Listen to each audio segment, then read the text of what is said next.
another weird day around the NFL with teams like New Orleans losing at home to Washington. These two clubs are still in a great spot in the wild card race in the NFC. We welcome in a new audience here right out of the gate. The Eagles have won the toss. They received Tom Coughlin in his third season as the Giants head coach. Winners last week in Carolina, taking on Andy Reid and the Philadelphia Eagles. The Eagles are back alive. Winners of 2 straight with Jeff Garcia at quarterback. Broken bone, the bottom of his kicking foot for Jay Feely. He lets it go, and it's Reno Mahe returning the kick for Philadelphia. Penalty flag comes flying as Mahe takes it out to the 25. We'll check the marker and then hear from the third member of our broadcast team. Here's the fourth, Jerry Austin. During return, illegal block from behind. Number 98 of the receiving team. From Jerry Austin to Pam Oliver. Hey there, Joe. Life has been grand for old Jeff Garcia. He hasn't exactly been horrible in replacement of Donovan McNabb. One reason, he has the respect of his teammates. An example, if a guy makes a mistake on executing a play, Garcia will get all up in his face. Brian Dawkins told me that. He said the team has responded to that and that Garcia does not mind doing it. He's got the fire and he's got that leadership. Back to you, Joe. Pam, he's tough, he's accurate, he gets rid of the ball quickly, doesn't have a ton of arm strength, but makes up for it by knowing this offense as well as his coach. He says as Garcia throws it to no one in particular. 2nd and 10. You know, Garcia and his numbers, his quarterback rating is through the roof since taking over as the starter, and he's been protected by this offensive line, Troy, that has been healthy all year. Not a lot of teams can say that. That's right. I think that's been one of the real keys for this offensive football team, and the reason that Jeff Garcia has been able to have some of the success that he's had. Other than Donovan McNabb, they've really remained pretty healthy on the offensive side of the ball. Westbrook gets it.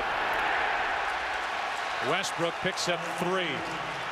He's now 2 yards shy of 1,000 for the season.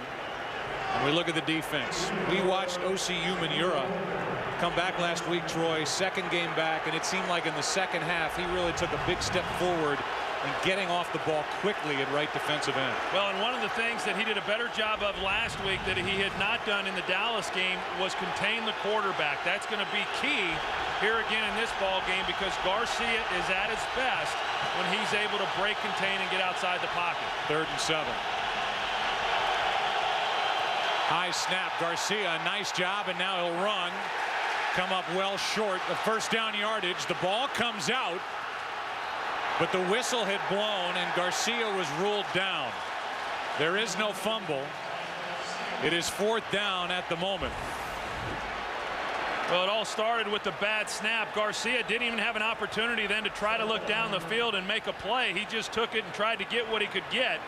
Not even close to picking up the first down, and clearly down before the ball came out.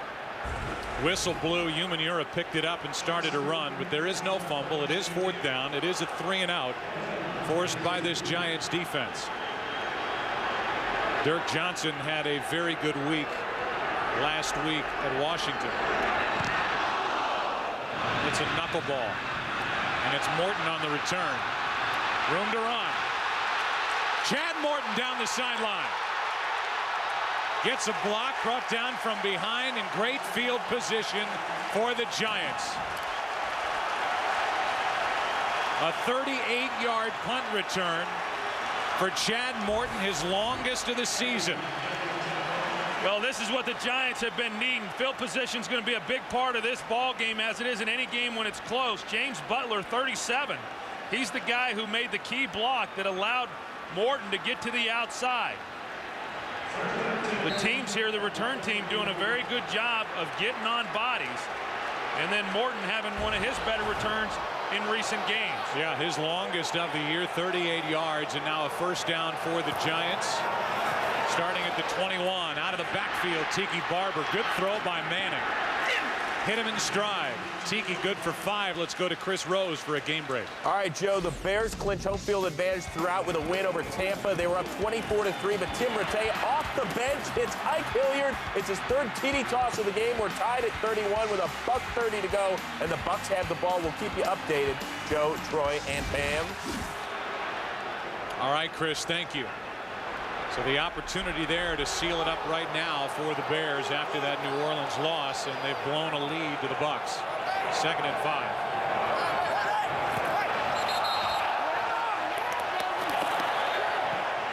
See if Mike Patterson is guilty of coming across too early.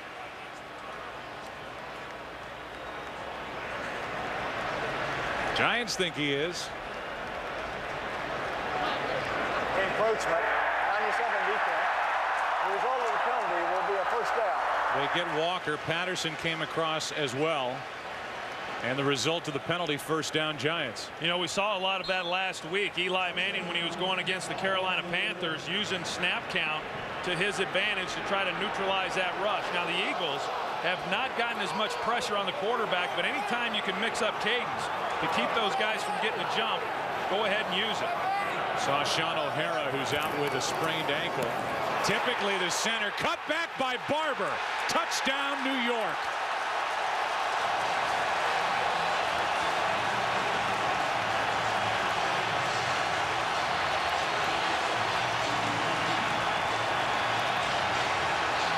You know, Joe, this was the one thing Jim Johnson has been very concerned about. You're going to see Tiki Barber. He's going to start to his front side, and everything's bottled up there. He cuts back here off the block there of Jim Finn, and there's just nobody there. The gap control and discipline of this Eagles defense has not been here over the last 6 weeks.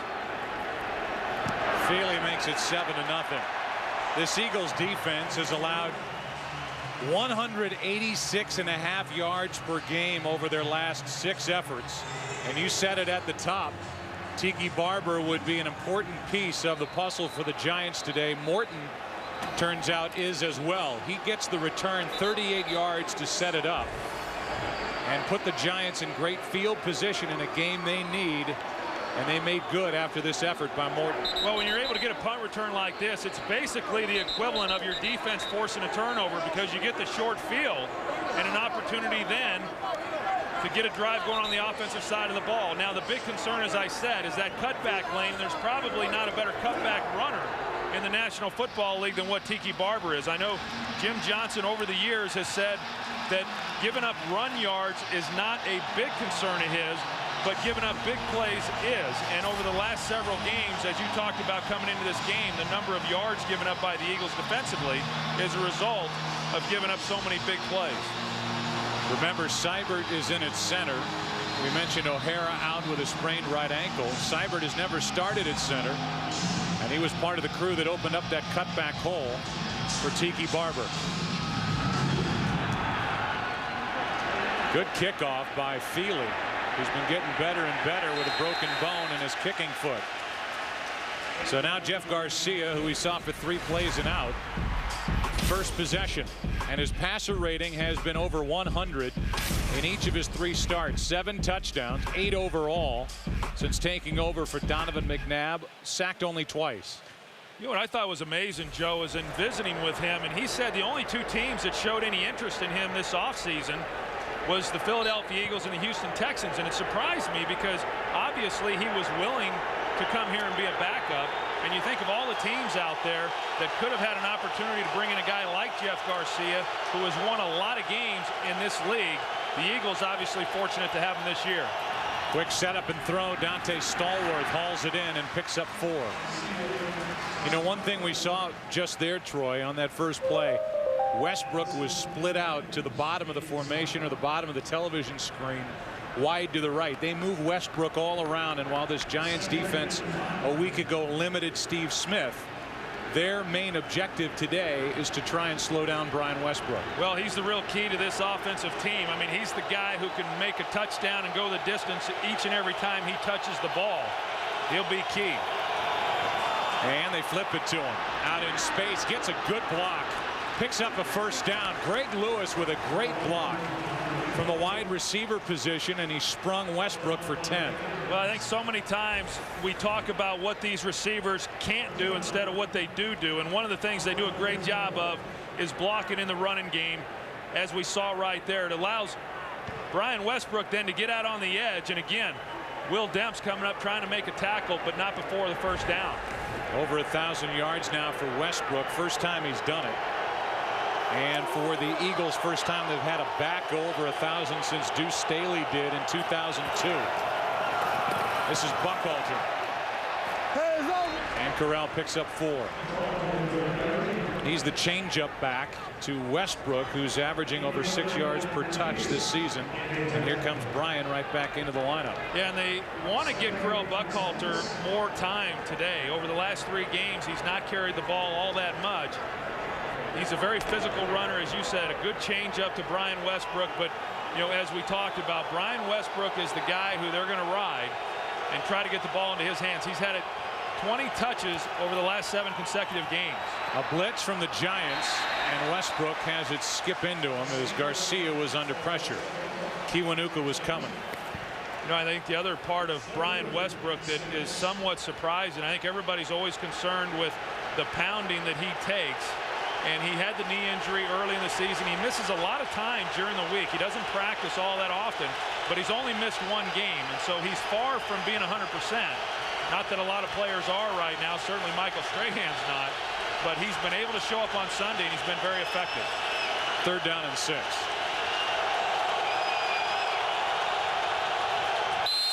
Third down and 11. 72 offense. 5 yards. It's still 3rd down. William Thomas guilty of the false start, and you can tell by this crowd they know what's at stake. They are into it from the beginning, and their team gave them a good start. With 3 and out defensively, a good punt return, and 7 quick points.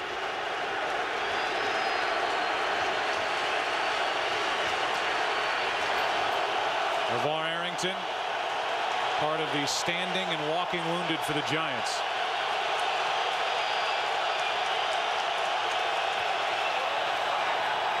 Garcia flips it. Westbrook out of the backfield, and Brian Westbrook has Philadelphia. But a safe first down, although they don't give him much forward progress. They do give him the first down, however, by the nose of the football. Well, and you see Jeff Garcia limping just a little bit. As I said, he's able to move around, but boy, does this guy take a lot of hits in a football game. Right there, Kiwanuka comes off his block and puts a helmet right into his back, but not before he's able to get the ball to Brian Westbrook. And that's not an easy throw right there for Garcia to make across his body with a guy running away from him. Good delivery for the first down.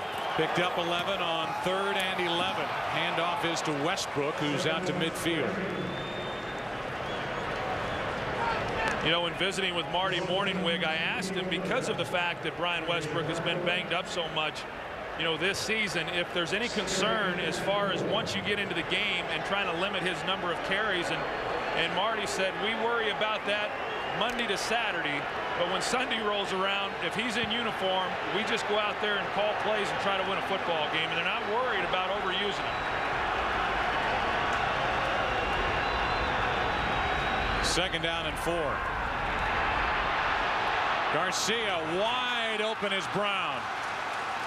And Reggie is to the 30. And Garcia is doing what he has done the last couple of games. It's not always pretty, but it's effective, and he's moving his team down the field. Well, this is a good route right here. Reggie Brown, you're going to see at the top of the route, he drives R.W. McQuarters off. And then because of the fact he was able to threaten him down the field, that's what created the separation when he ran the square in. Jeff Garcia was looking his way the entire time. Reggie Brown, as you said, he's a guy who has gotten better each and every week.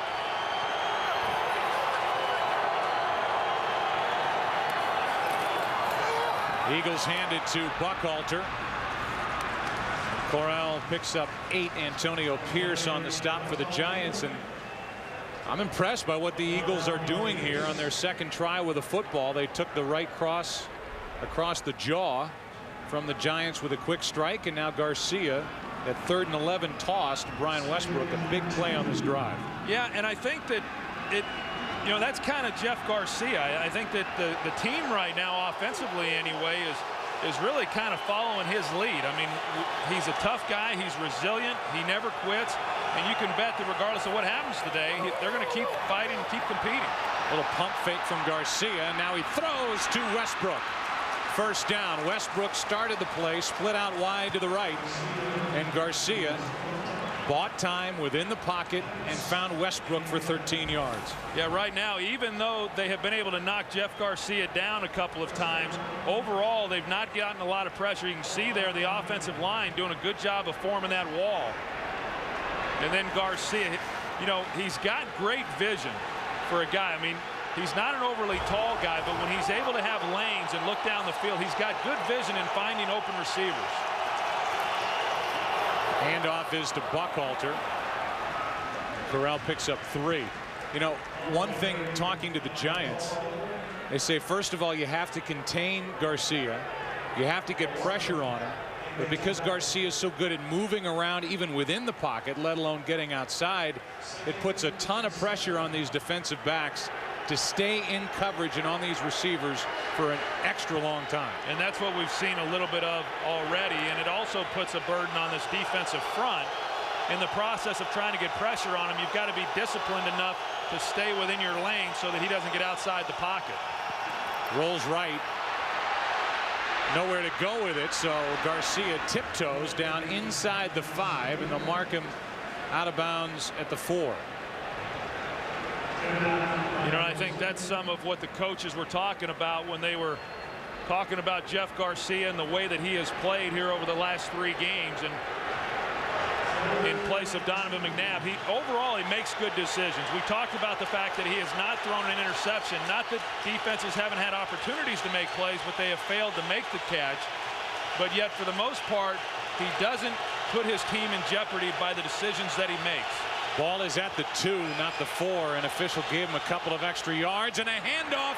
Buckhalter, touchdown.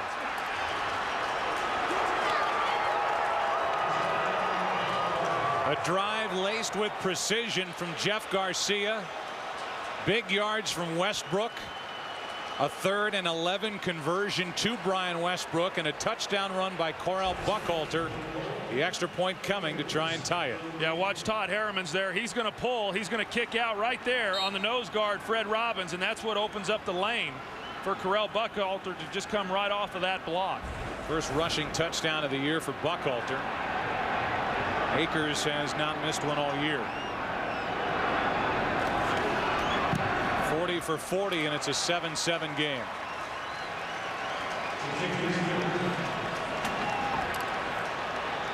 Well, that's a good drive there by the Philadelphia Eagles, taking that ball and driving it down the field and then capping it off with a pretty good play. A little misdirection action by Jeff Garcia. Try to get the defense moving one way. They pull the left guard Todd Harrimans to kick out. But I think that's what the Eagles needed. You know, as you said, Joe, they get down 7-0, and then for them to be able to bounce right back and respond to tie the game on the road in what is a very meaningful game for both teams. Very impressive. You know, the story of Garcia is an interesting one. The 3-time Pro Bowler. Really the only guy that championed him and wanted to get him in this league was Bill Walsh. He saw him at San Jose State and brought him to the 49ers when he took over as general manager. Then he goes on to be a 3-time Pro Bowler. We ran into him last year while he was with Detroit, and talking to him now, you asked him a very important question, saying, would you come back to Philadelphia next year with a healthy Donovan McNabb? And I believe his answer. He said, I'm happy. I'm in a spot where we have a shot at winning. I believe in this team. And even if I came back next year playing behind Donovan McNabb at the start, I'd come back to the Eagles. Yeah, he's 36 years old, and he wants to be a part of a winner. He's been a starter for some bad teams in recent years, and that wasn't too much fun for him. Ward will wisely take a knee. So now Eli Manning, who has had a much better December this time around than last year. His last 2 starts, 5 touchdowns, no interceptions. A quarterback rating of over 102, and for the 2nd time in his career, and the 1st time this year, back-to-back games with no interceptions. Last December, a quarterback rating of 64, 4 touchdowns, 7 picks. A much different story here in 2006.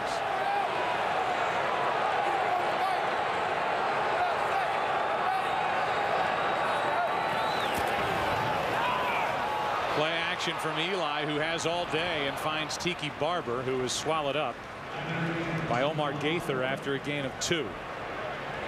Again, it's Rich Seibert starting at center.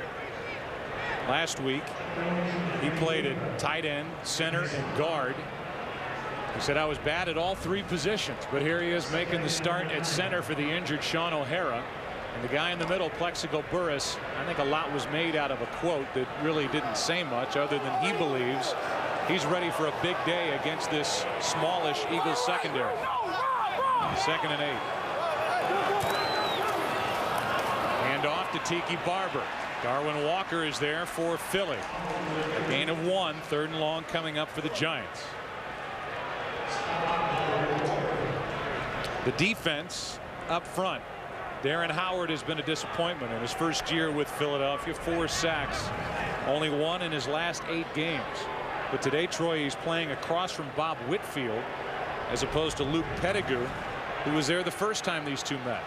Well, that defensive front for the Eagles, there's no question that there's a lot of pressure on them to get after Eli Manning because they've not done a very good job here in recent games, whereas earlier in the season, that was a real strength for this defensive unit. Giants had a chance at a quick and easy 5 yards, but they didn't snap it. Burress can't make the play, but a flag comes flying. Rod Hood was defending, and they are going to call a defensive hold in coverage, which would be an automatic 1st down. Well, they brought pressure, so they're locked up outside man to man. Number 29, 5 yards, automatic 1st down. And it was just after the 5 yards there is when the flag was thrown. Now, I know Roderick Hood, he's a good player. He could be a starter for a lot of teams in this league, much like Al Harris, who's now with Green Bay, was the 3rd corner for this franchise for a long time before he became a starter. They've always had good corners and good depth at that position here in Philadelphia, and he's another one of them. Hand off to Tiki Barber on 1st down, picking his way through this Eagle defense. Picks up 10, and we go to Chris Rose for a game break. All right, Joe, once again, Bears with a win, clinch home field advantage throughout. In overtime, Tim Rattay to Alex Smith, who's fighting for extra yardage. He gets stripped, and the Bears recover. So that would set up a 37-yard attempt for Robbie Goldany. They missed it. They are still in overtime. We'll keep you updated. Back to Joe, Troy, and Pam. All right, Robbie Gould has had such a good year pulling that one. That game continues. Barber's last run, good for a 1st down, and now Manning throws into tight coverage. Good pass, good catch, Burress. It depends on the spot as to whether it's back-to-back 1st downs. It is good for a fresh set. Yeah, that was a good job offensively for Philadelphia on that play. They went to an empty set, and then they got Plexico Burress basically working one-on-one there, and Eli Manning delivers a perfect football. And you know, you talk about Eli Manning and the job that he's done in recent weeks. They've not gotten a lot out of their passing game, but as we have said, and as he told us, he's making good decisions, and he feels very good about the way in which he's played the last 2 games. Hand off to Tiki Barber, has room to run. Another cutback run, and Tiki picks up 9. Sean Considine on the tackle for the Eagles. You know, Tiki Barber in their first game in week 2 was really having a hard time getting untracked within the running game. Did not run the football particularly well until they got into that overtime. But here, Dhani Jones just unable to get off the block by Jeremy Shockey. And again, Tiki Barber being able to bounce that one. That one's not the cutback that hurt them earlier, but at least he was able to bounce it to the outside and pick up yardage. 2nd down and 1, and a toss to Tiki Barber, and he loses yardage. Tiki lost 2. Trent Cole came up and made the stop for the Eagles. 3rd down for the Giants. You know, and as far as the Eagles defensively, that really is one of the big surprises of this football team. Jim Johnson, in my opinion, one of the best offensive coordinators in the league. He has always done a great job of putting his players in a position to get after the quarterback and create turnovers. They were doing that early in the season, but for whatever reason, and I don't believe that it was only due to the injury to Javon Curse, they just have had a real tapering off of play there on that side of the ball. 3rd down and 3. The pass to Burress. Can't make a play. A lot of hand checking with Rod Hood. Turned around and the pass went off his hands. 4th down and a punt coming from New York. Well, and that's a disappointing drive right there for the New York Giants. They had 2nd and 1. And then they had 2 plays. They lost the yardage there on the flip to Tiki Barber, and they failed to convert on 3rd down. Think back to the 4th and 1 play against Dallas 2 weeks ago. Failed to make that play. And then last week on a number of occasions failed to convert on short yardage situations. That was another example of that on that possession. Don't let that stat, the punt average for Feagles, fool you. He's had a very good year, especially in downing the ball inside the 20. Best in the history of the NFL of doing that. And he does it here as Mahe hauls in a 31-yard punt, no return. We look at Jeff Garcia, 3-year starter at San Jose State, and was a backup to Flutie with Calgary of the CFL before winning the Grey Cup, MVP in '98. Signed as a free agent by the 49ers. Puts together some good years there, and the last 2 with Cleveland and Detroit have been years that Garcia would like to forget.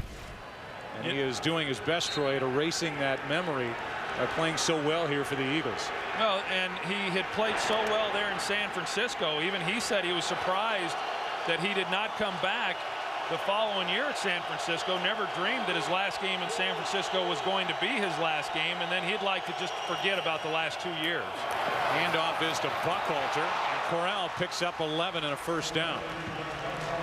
You see what they do with Westbrook because there's such a focus on him. They line him up wide. He goes in motion like they're going to reverse it to Westbrook, hand it off to Buckhalter, and he goes untouched for 11. Well, he is such a good player. I mean, he had a number of injuries that have slowed his career, but you know, he's finally healthy and making some real contributions to this team. He's actually a faster running back than what Brian Westbrook is. He's not as quick as what he is, but he's very, very much faster than what Brian is.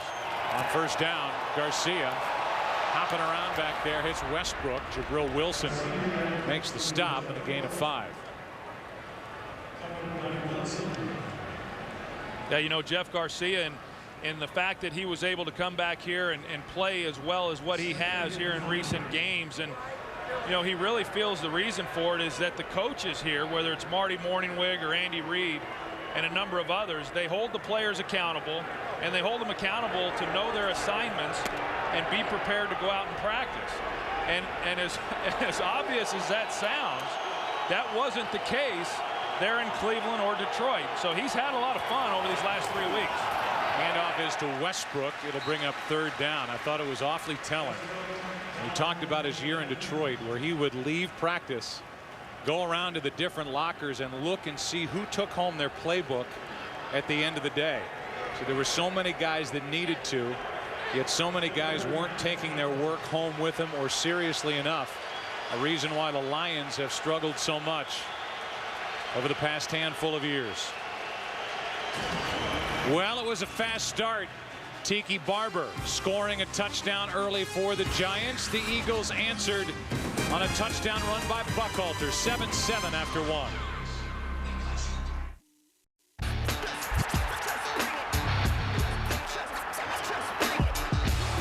It is the 2nd quarter now at Giant Stadium, a 7-7 game. The Eagles faced with a 3rd and 5 at their own 29.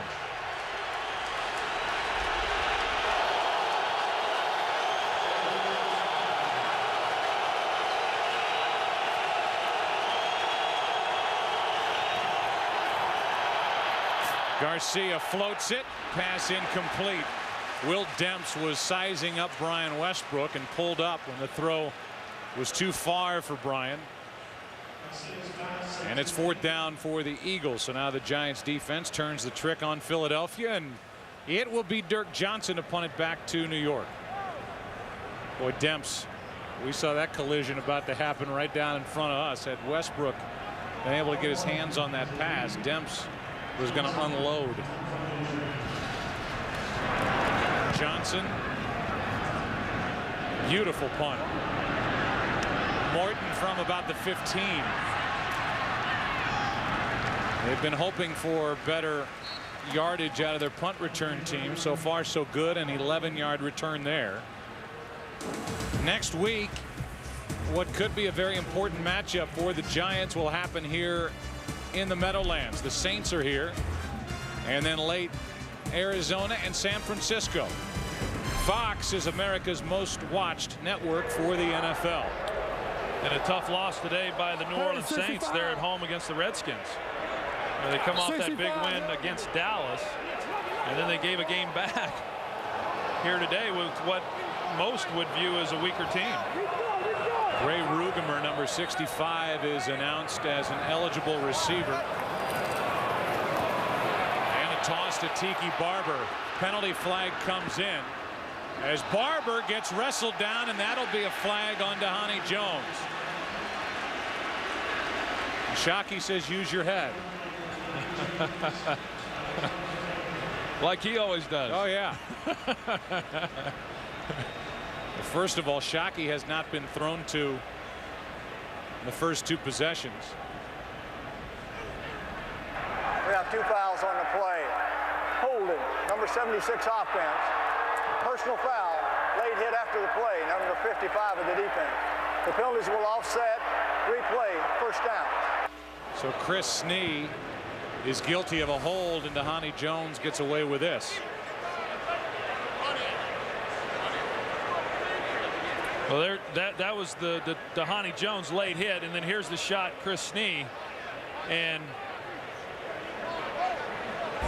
wow, I didn't really see too much on the Dhani Jones play as far as where he was on the sidelines, but offsetting penalties, and they'll get a chance to replay it. Opening minute of the second quarter, a 7-7 game, and a 1st and 10 for the Giants.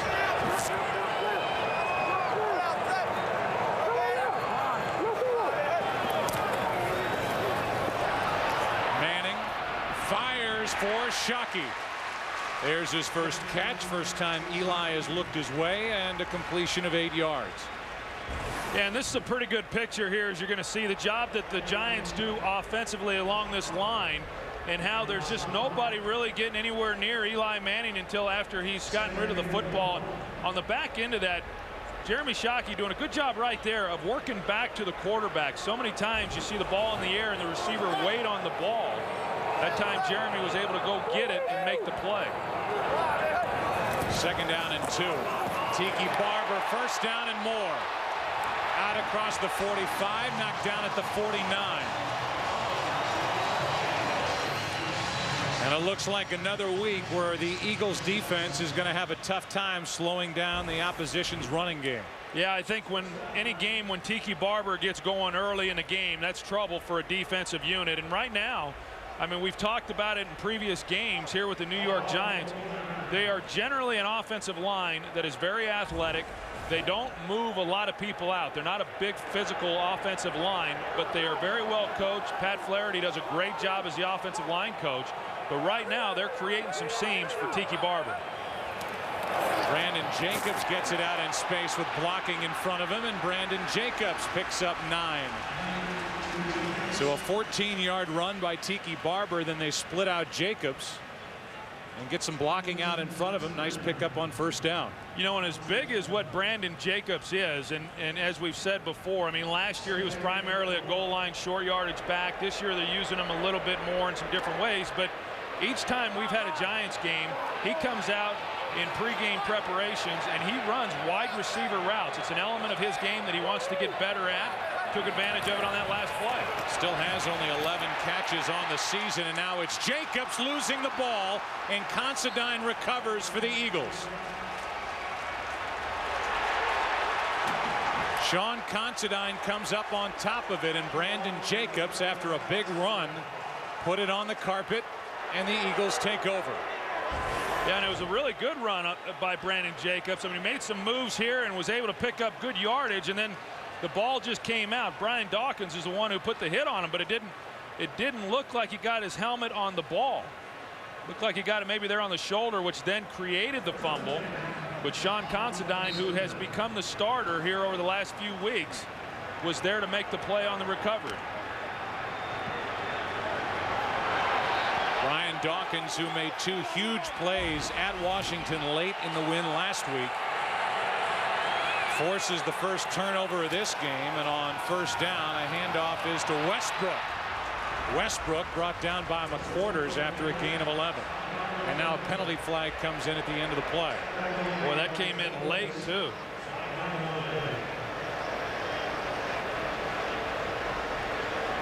So Jacobs loses his first fumble of the season.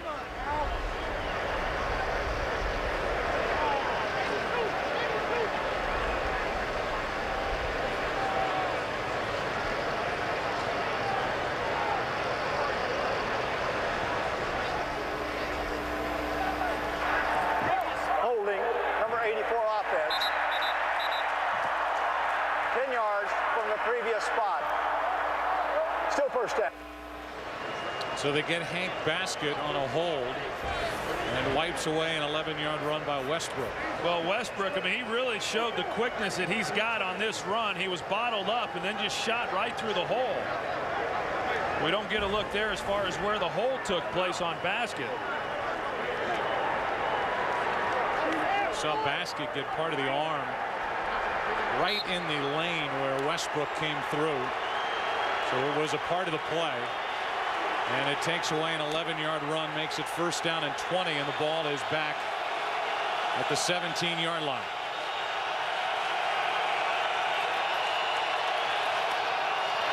Fake toss to Westbrook, and Buckhalter crosses the 25 to the 26. Second down and 11 coming up after a run of 9 yards. You know, right now the Eagles, they're running the ball pretty effectively themselves. I know coming into this game defensively for the Giants, they have done a good job all season long in terms of shutting the run down. But the Eagles, who, as we all know, like to throw the ball certainly more than what they run it, but here today they've been pretty balanced and they've been effective running it.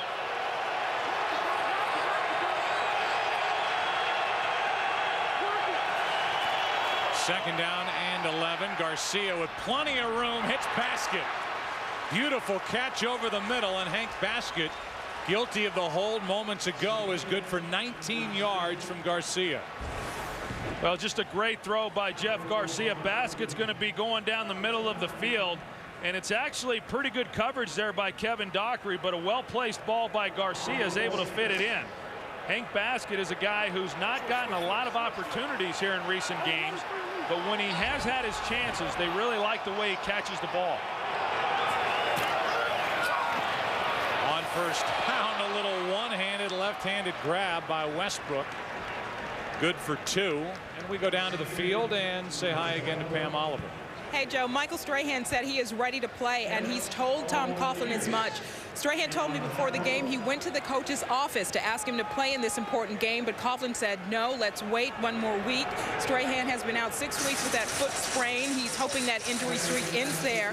He's hoping to be in the lineup no later than next Sunday versus New Orleans. Back to you. All right, it would be an enormous presence back in there defensively for the Giants.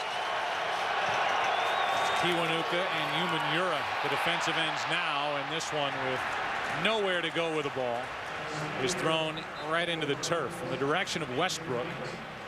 Westbrook had Robbins all over him, and Garcia was under big-time pressure from Kiwanuka. You go back to the Michael Strahan there, and I know that over the last couple of weeks there's been speculation each week that he's going to get out and play, but boy, if he comes back and plays this season, I'll be surprised. I don't doubt that there's going to be a time when he gets out on the field. Maybe it comes next week. But I just don't know that he's going to be able to make it through an entire ball game or make it through the remainder of the season with that injury. Of the players who have had it in recent years, they have not, any of them, come back that soon. 3rd and 8. Garcia out of the backfield. It is Buckhalter, good for a first down. Correll Buckhalter gets 9 and gets a fresh set for Philadelphia. Dockery on the stop, and Garcia continues to move this offense. Yeah, and I think a lot of times at 3rd and long, it's very frustrating for fans when they do throw it for only 4 yards and they get tackled and you don't pick up the first down. But Garcia wanted to go down the field. He couldn't find anybody open. He comes underneath the Buckhalter, and then Buckhalter's able to run and pick up the first down primarily because of all the linebackers dropping underneath the deeper throws. First down, Philadelphia. Brian Westbrook carries it, loses a yard as he is brought down by Jarris Wilkinson, and we welcome in a new audience. Where you been? I know where you've been. You've been watching the Chicago Bears wrap up an overtime victory over Tampa Bay. Meanwhile, in this game, after a 3-and-out, a 38-yard punt return by Chad Morton set up a touchdown run by Tiki Barber. 7-0 Giants. And then Garcia and the Eagles answered. Westbrook helped the team move it down the field, and Buckhalter his first rushing touchdown of the season. And it's 7-7. And with 8.5 to go, timeout Philadelphia. Take a break and come back. 2nd and 11 when we return. When you get into the park coming off Central Park South, I was there yesterday. They run a good operation, and it is crowded, my friend. My 5-year-old daughter's wanted me to take her ice skating. I've never done it. You got any advice? Yeah, don't go. Don't go. Just forget it. Jordan, Allie, maybe next year. 2nd and 11.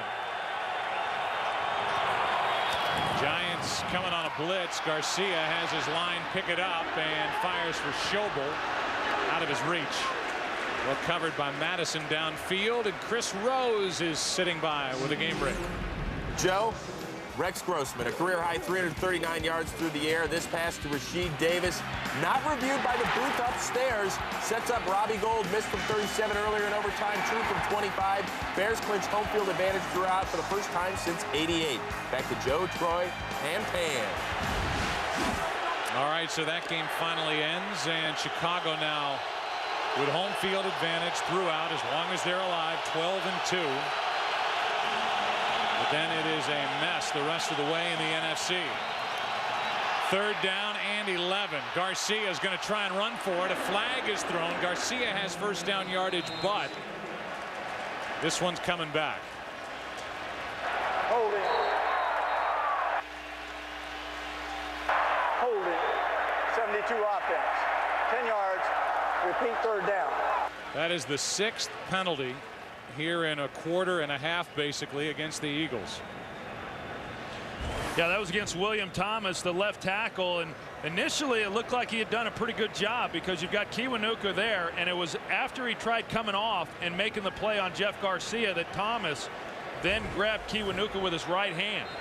I think had he not have done that, I don't think that Kiwanuka would have been able to make the play on Garcia. But that's always hard on an offensive tackle, not knowing exactly where your quarterback's going to be, and you feel pressure of that guy sliding off of you, and the natural reaction is then to grab. That would have been the 2nd, 3rd, and 11 conversion for a first down in this half by the Eagles. It's wiped away. Garcia in the pocket, throws behind Westbrook. It's 4th down. So the hold by William Thomas stops the drive. And the Giants about to get it back. Just to finish, Chris Rose telling us that now Chicago's 12-2. They've wrapped up home field advantage. The number 2 seed is still New Orleans at 9-5. Then Dallas at 9-5. Seattle lost at home to San Francisco. They're 8-6. And it's the Giants, Philadelphia, Atlanta. Right now the only teams that are 500 or better. The rest of the NFC. Chad Morton on the return, doing as much as he can, and what looked like maybe a fair catch. Morton takes it on the return for 10 yards. Thomas knows he just stopped the Eagles dead in their tracks. 7-7. The Giants get it back, and they'll start with it at their own 27.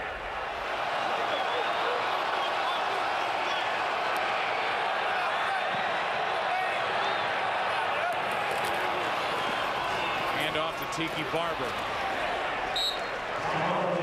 Tiki Barber runs into Omar Gaither.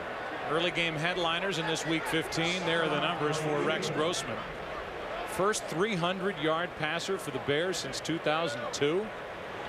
That's hard to believe, but true. Jamal Lewis, running back for the Ravens, in their win, 109 yards. And then Lavernius Coles, a big day as the Jets dismantled Minnesota. And after Atlanta lost last night, Minnesota had a real shot of getting into the playoffs, and then they come out and lay an egg against the Jets.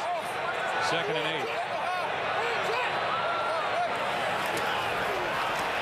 blitz from Dawkins. Manning throws for Burris. And Burris makes the catch. Makes sure he does not have a flag thrown against him as he pushed off a little. And it's good for 29 yards, first down. You know, we talk about Rich Seibert, who's at center for Sean O'Hara, and watch, they're going to bring pressure here in the middle, and that's where they want to bring it, is right over Rich Seibert, test him out a little bit. But by doing that, you now allow the one-on-one matchup. Lito Shepherd there matched up with Plexico Burris, and Lito Shepherd just misplayed the ball. The ball's on the outside. Lito thought it was going to be an underthrown pass, and Plexico makes a pretty good grab. Also pushed off a little bit as the ball was getting there. Eagles sideline wanted a flag on Burris. They didn't get it. And a penalty flag comes in. Thrown by Jerry Austin. Looks like a hold as Tiki Barber picks up 2. Holding, 82 offense. 10 yards. Repeat, first down. Troy, let's talk about Schenko is guilty. Talk about these big receivers, and in particular Plexico Burris.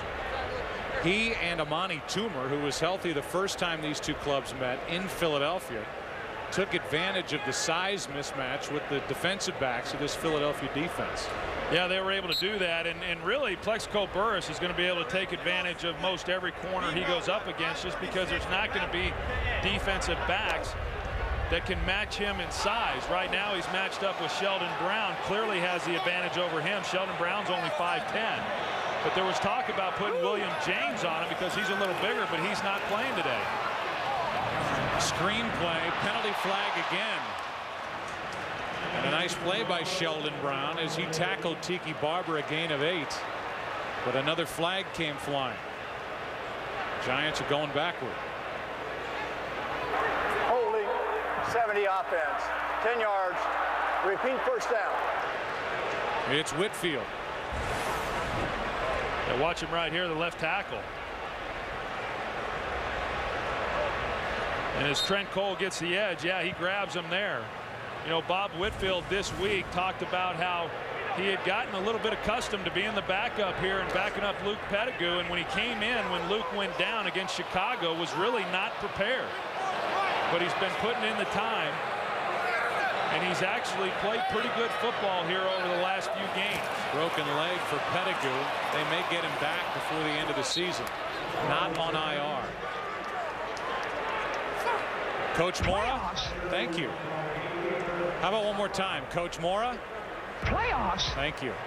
Chicago at 12-2, the Saints at 9-5, Dallas 9-5. You know who has the tiebreaker head-to-head there after last Sunday night. New Orleans just dismantling the Cowboys in Dallas.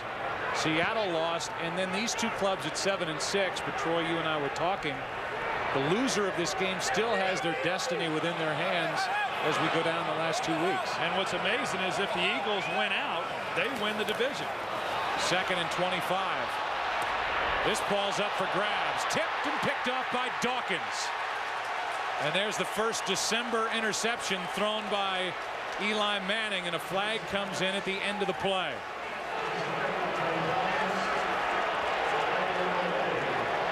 Jeremy Shockey gets up, upset. We'll see who this flag is against. It happened after the change of possession. So the Eagles will have the ball. After the play is over, personal foul, number 80 of the Giants. 15 yards, first down. Well, we saw Shockey pointing to his head on the play by Dhani Jones earlier in the game. This ball hit off Patterson's helmet and ended up in the arms of Brian Dawkins. And then Shockey doing this at the end of the play, showing his frustration. Good field position at the 41 of the Giants for the Eagles when we come back.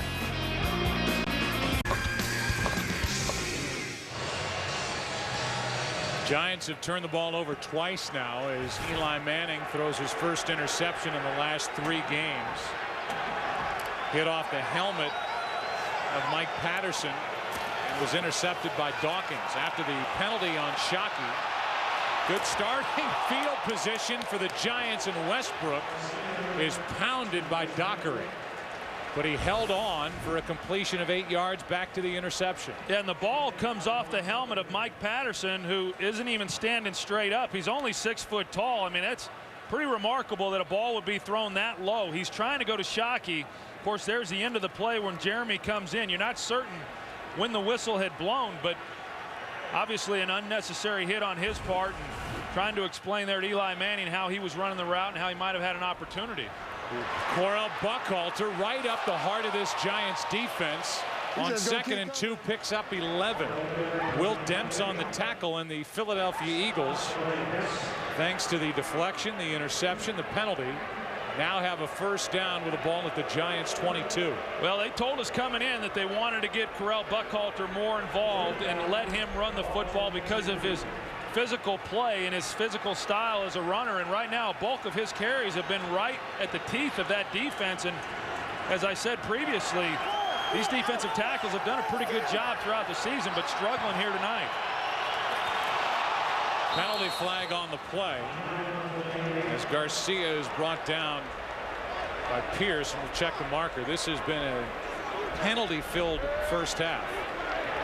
Offside, 51 of the defense, 5 yards, but still first down.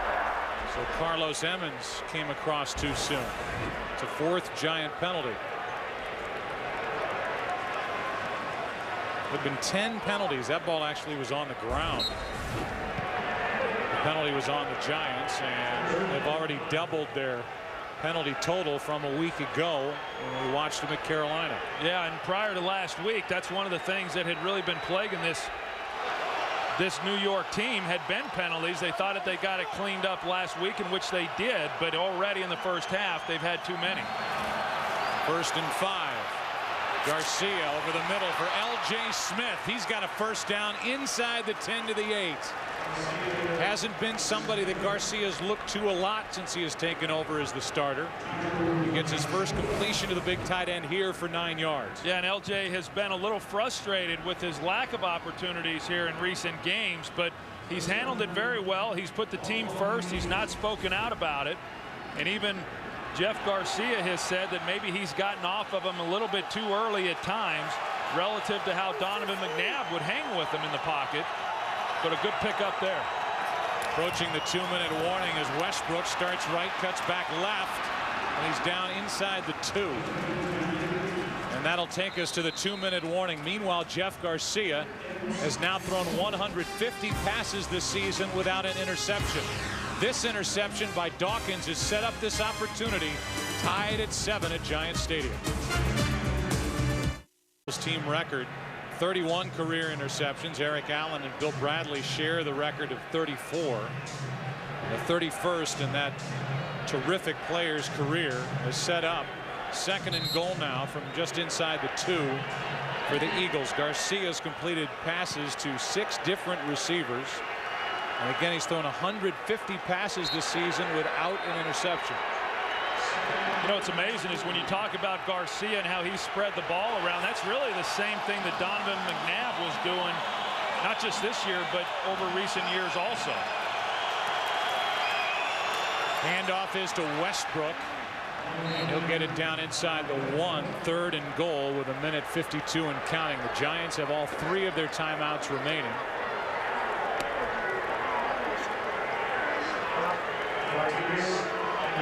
You could almost think about taking one here defensively just to try and save some time as we approach halftime here at Giant Stadium.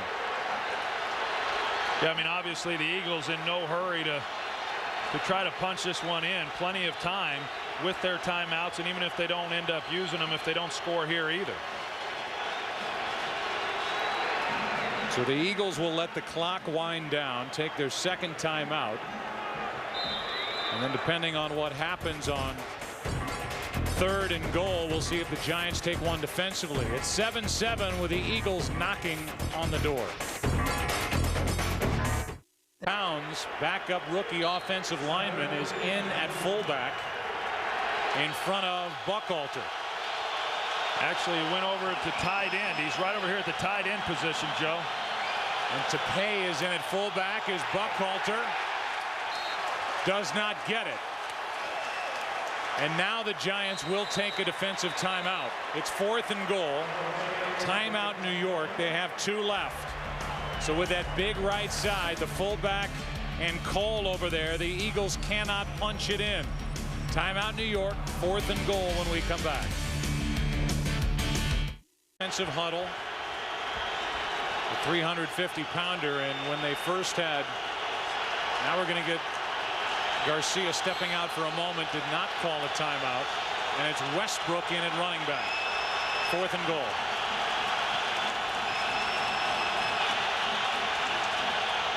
Westbrook leaps, touchdown. Touchdown, Philadelphia.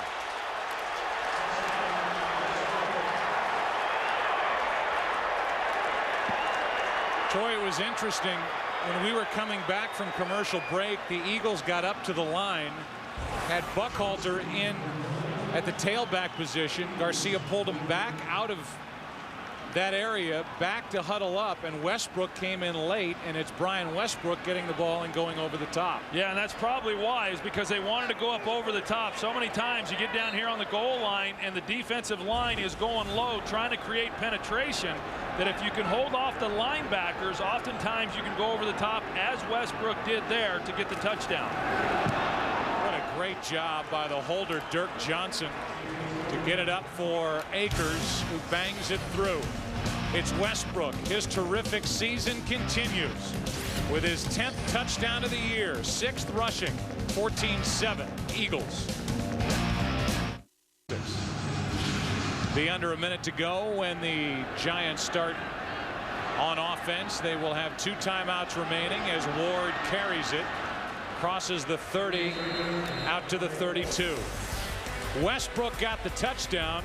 Sean Andrews got the spike, went lefty on us. Twice he spiked stuff. Around, been impressive here in the first half. Fell behind 7-0, now lead 14-7. 2 timeouts remaining for the Giants, and a quick one to Carter. Tim Carter over the middle, gets a block, and he's out across the 45, just shy of the 47. Brandon Jacobs had been looking at his foot. He has a fumble in this game, and the clock continues to run with 40 seconds left. First down, Giants. And the pass is caught by Shockey. He's inside Philadelphia territory and a timeout taken. Some of the best offense that we saw from the Giants in the first matchup, and it looks like Shockey did make that catch, was out of the no huddle. They run the no huddle, the 2-minute offense, and trying to move it down 7. 2nd down and 4 for the Giants, who have 1 timeout left.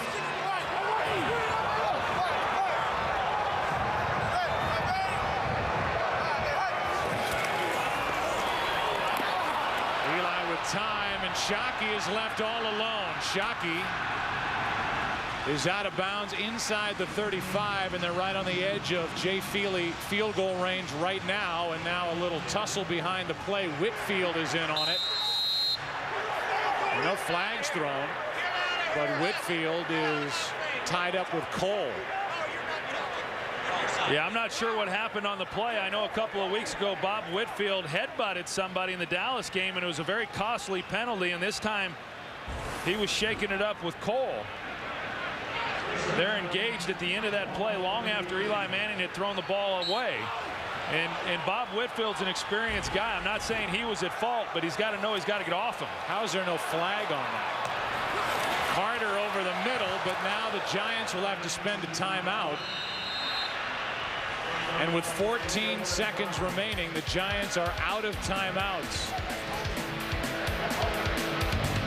Giants are in field goal range. It would be about a 47-yard drive from here. Well, and Eli Manning has to be very, very careful. They have to be able to get this ball out of bounds. Otherwise, they're going to run out of time. They're not going to be able to spike the ball and have time to do that if they complete it in play. Pass is incomplete. You wonder if the Giants are going to risk it anymore. Tom Coughlin says bring on Feely, and with 8 seconds left on 3rd down, after Manning took a shot getting rid of that ball, Feely will try to dig into this 7-point lead. You know, yeah, Eli, he takes a shot at the very end. Trent Cole probably still a little bit upset by what happened there with Bob Whitfield, but he got the ball out. If he gets sacked there, obviously they have no opportunity. The half ends. But still, Eli Manning has not been sacked here in this first half. This would be a season long for Feely, who drills it. And it's 14-10 with 3 seconds to go in this first half. Manning gets the Giants into range, and Feely does the rest. 47 yards, a new season long, 14-10 Eagles. John Harbaugh, the special teams coach, going over last-minute instructions prior to this, what we expect to be squib kick from Jay Feely with 3 seconds to go in this first half at Giant Stadium. You know, I'll tell you, Joe, that was a big drive right there by the New York Giants. I mean, defensively, had they have been able to stop the Eagles there on 4th and 1, that would have been a terrific goal line stand, but they gave up the touchdown. But for the Giants to come back and get a field goal prior to the end of this half and recapture some of that momentum, obviously big. The squib kick, but a chance for a return by Lito Shepherd. And that'll do it as Walker wrestles down Lito Shepherd. A return of 15 yards, a half of play in the books. Tiki started out fast, so did the Giants, but it was a lot of Garcia and the Eagles from that point on. 14-10 at the half. Philly on top in this battle of two 7-6 teams. The Visa halftime show is coming up right after this.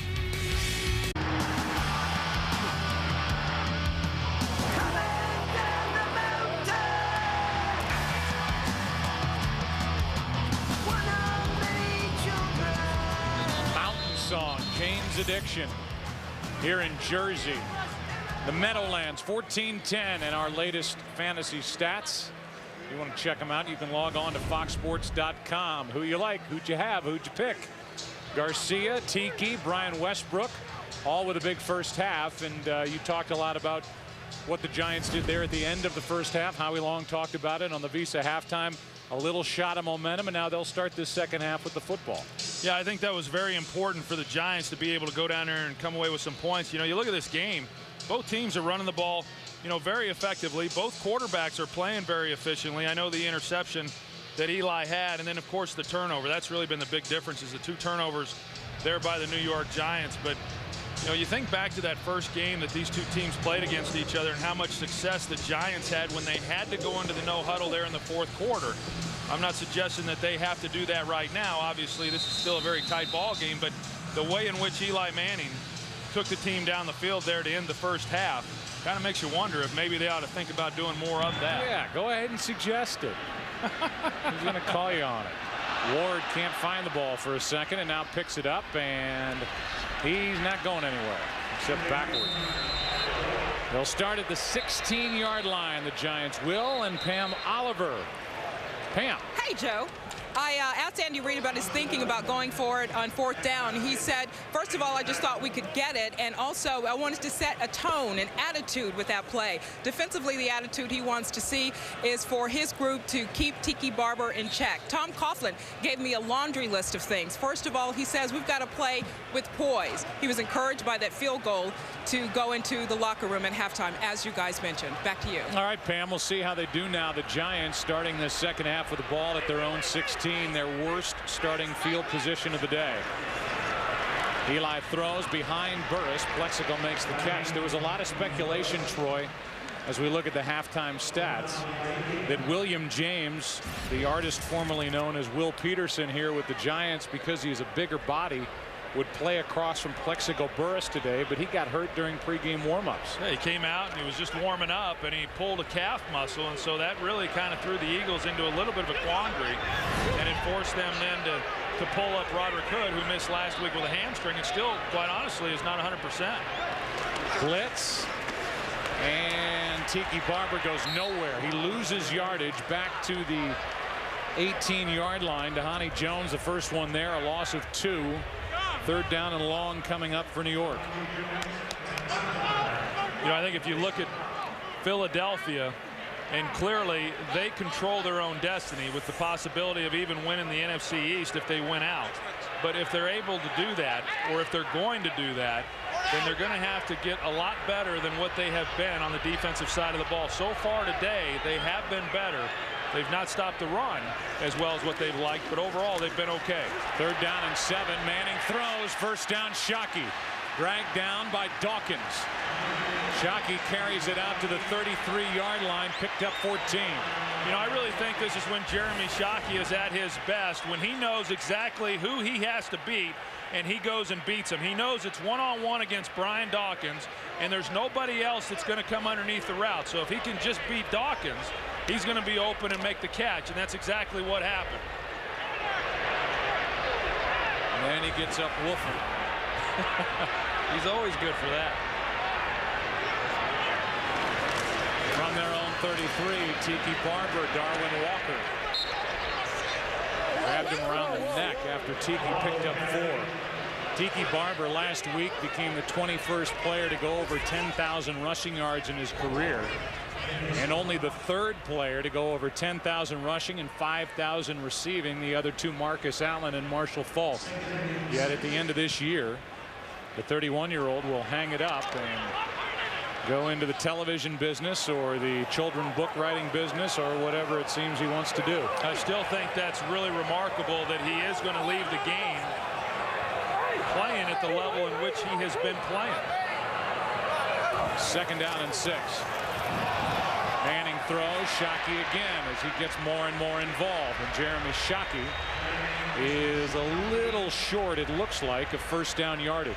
I tell you, Jeremy Shockey has really come on here over about the last 4 games and is playing very, very well.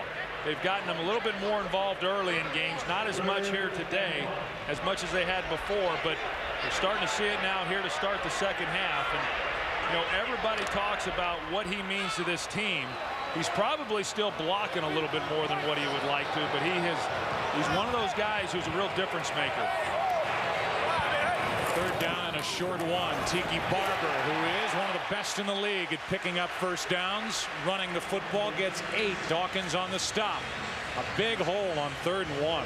Yeah, and as I was saying, Jeremy Shockey here going in motion, and these are some of the things that he's doing more of under Tom Coughlin. He comes in there and cuts off Trent Cole enough to where Trent Cole can't get in there and be a part of the running play and part of the tackle. But you know, he's been banged up a little bit. We talked about the finger that he's had a problem with here in recent weeks.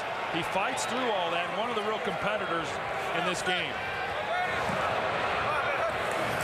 A blitz from the Eagles. Considine was coming. Giants pick it up, and Finn, the fullback, is flipped after a gain of 9.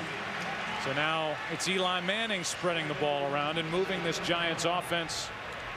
Sheldon Brown on that stop, and Tiki Barber picked up the blitz. Yeah, and this is some of the things that just don't normally show up when you go back there and look at the stat sheet, and yet it's very, very important to have guys like Tiki Barber in the backfield who recognize the blitzes, aren't afraid to get their body out in front of blitzers, and give their quarterback time to make the throw. Tiki Barber has always been very good in that situation, primarily being used as a 3rd down back throughout the early part of his career. Tiki Barber picks up the 1st down inside the 35. Let's see Shepard Smith or Brian Kilmeade pick up 1st downs and pick up blitzers. The Fox News Channel. Is that where he's headed? Here's his accomplishments. And he is putting together a career, Troy, that, you know, you have to start at least considering the Hall of Fame for this guy. And I know that he's, you know, the numbers are starting to add up where he's at least got to get into the conversation. Well, I think one of the things that ultimately will hurt him is the fact that throughout the early part of his career, he was not viewed as an every down back. He was primarily a 3rd down guy, so he didn't get the carries that he's now getting. Boy, he just is swallowed Darwin Walker, and that was just Tiki Barber putting his head down and saying, you got me, I'll just take a loss of 1 and live to play another down. Well, Darwin Walker and that defensive front, I've always thought that when Darwin Walker cranks it up and gets prepared to play and comes into the game just a little bit angry, he's about as difficult as there is in the league to stop. Unfortunately, he's been somewhat inconsistent, which is pretty reflective of the way the entire defense has played this season. Lost 4 on that run to Tiki Barber, not 1. A 2nd down and 14 out of the shotgun. Eagles are coming on the blitz. Manning's in trouble, and down he goes back in Giants territory. Omar Gaither. A loss of 12. The Eagles showed blitz. They still came, and Manning couldn't get rid of it.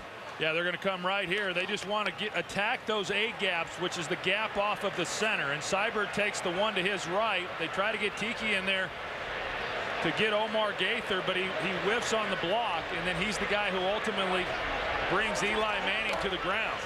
Eli Manning saw it coming, wanted to get the ball out, but where he was wanting to throw the football, the receiver was not open. First sack in the career of rookie Omar Gaither, who's making his third start in place of Matt McCoy, and that's the first sack by either team today.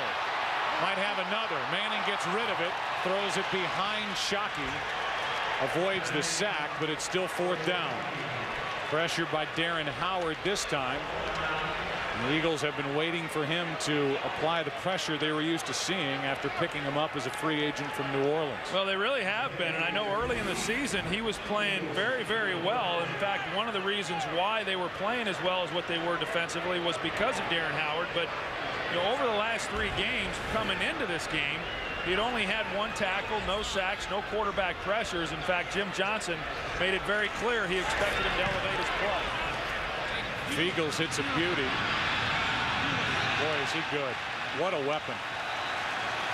Jeff Feagles downs it inside the 20, and they will mark the football at the Eagle 8. Frustration for Manning as that drive stalls.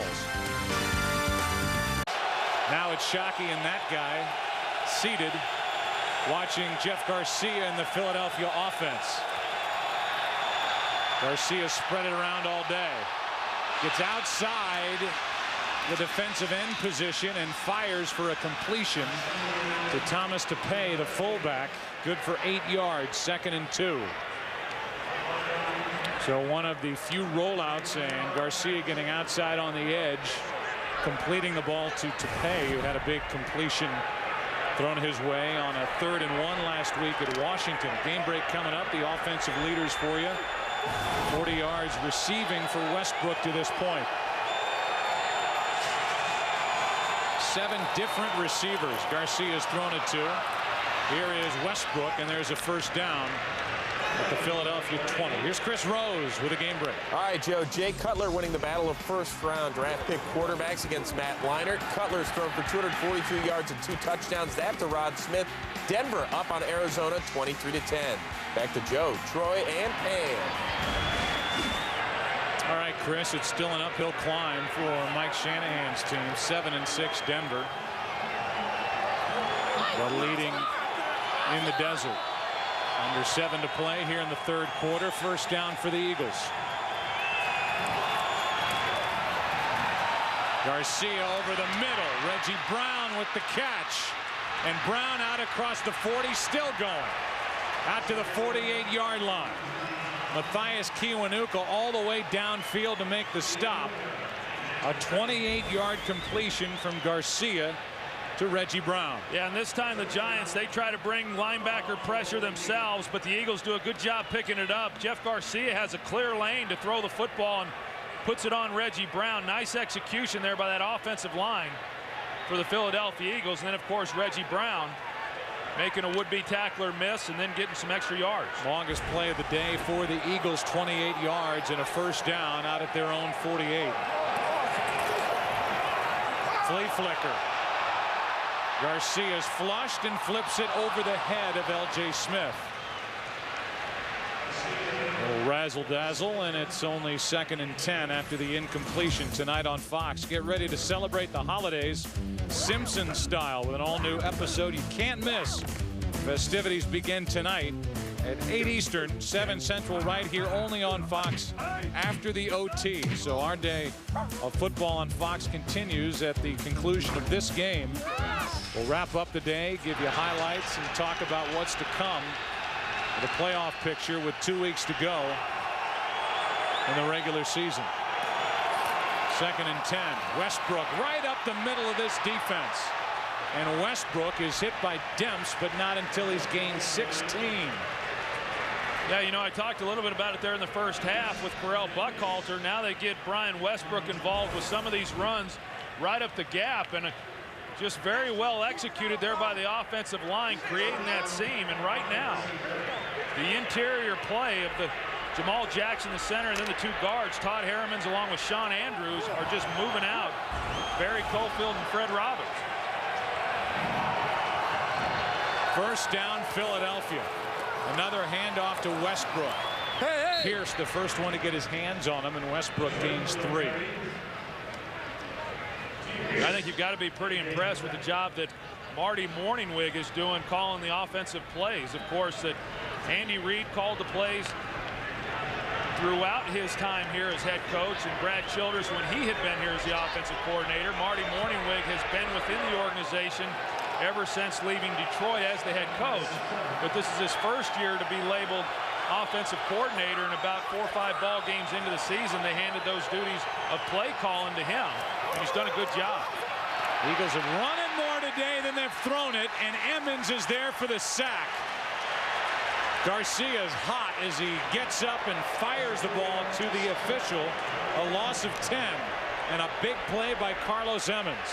You know, it seems like for both of these teams offensively, whenever they start to get something going, all of a sudden they have a setback with a penalty, or here as of late, a sack. Carlos Emmons just goes right through Correll Buckhalter, who was responsible for making the block, and is able to then sack Jeff Garcia. And Jeff Garcia, he said that he is anything but cool, calm, and collected during the course of a ball game. Play clock winding down. It's 3rd and 17. Garcia over the middle. L.J. Smith is short of a first down. Smith to the 30. It will be 4th down for the Eagles, and David Akers should trot onto the field with a 48-yard field goal try staring him in the face. By the way, that sack, which set up the 3rd and long, only the 3rd time that Garcia has been sacked all year, as he makes his 4th start and he's playing in his 5th game. Well, it was a good job there on 3rd down, hanging in there. Even though obviously they didn't pick up the first down, they at least were able to get enough yards to give Akers the opportunity here for the field goal. 48-yard try to make it a 7-point game. And it is pushed wide to the left. So the Giants take over. Akers with a miss. Philadelphia up 4. Big sack on that last defensive stand by the Giants. First of the year for Carlos Emmons. It led to the miss on a 48-yard try by David Akers. And the Giants start at their own 38 down 4. This is Burris behind the defense. Pump fake burned the Eagles. And Plexico Burris is forced out of bounds deep at the Eagle 10.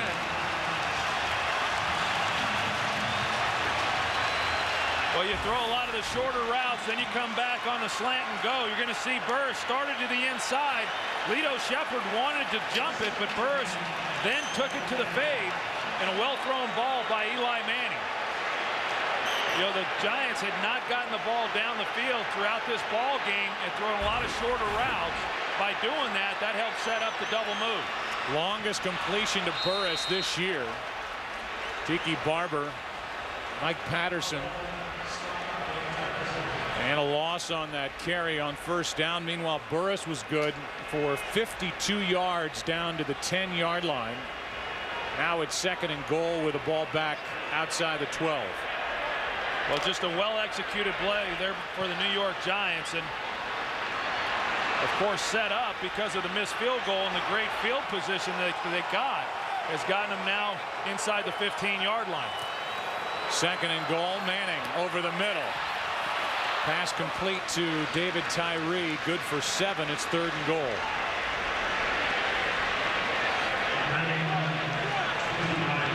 It's so important when you get down here in this situation, just finding a way to come away with touchdowns. Overall, the Giants have been good this year in the red zone, but in a game like this, a tight ball game, oftentimes when the game's all said and done, that's the difference. For those teams that score touchdowns, they win, and those that don't oftentimes lose. Third down and goal. Manning in trouble, throws it up for Shockey. Out of bounds. Fourth down, New York, and the field goal unit will come on for the Giants. Well, you were right, Joe, as far as just throwing it up. I mean, Eli let it go, trying to give Shockey an opportunity. Actually, a very well thrown ball, because if it had been underthrown, that ball's intercepted. Shockey made a good play on it as well. Just he's not saying enough ground. And Troy Shockey saying throw the challenge flag, but he was clearly out of bounds. You can hit the pylon, then wherever you come down after that is where you are on the field. And after glancing against the pylon in the process of making the catch, Shockey was out of bounds when he hauled it in. 23-yard field goal by Feely, and it's a 1-point Eagle lead. I've always thought so. Coughlin and Manning, Reed and Garcia, 14-13 Philadelphia with 1:10 left. I think Jimmy always agreed with that too. Oh, there's no doubt. Except the head coach picture should be a little bigger. 1:10 left in the third quarter, and Reno Mahe will take a knee. Garcia getting a little work done on that moneymaker, the throwing hand. He'll head to the field, start at his own 20, up by Uno. When they finish the season at home against Atlanta. Trying to win here today. If they win next week and beat Atlanta, they win the East. Eagles have already defeated Dallas once this season. And T.O.'s big return. Dragged down from behind by Robbins is Brian Westbrook.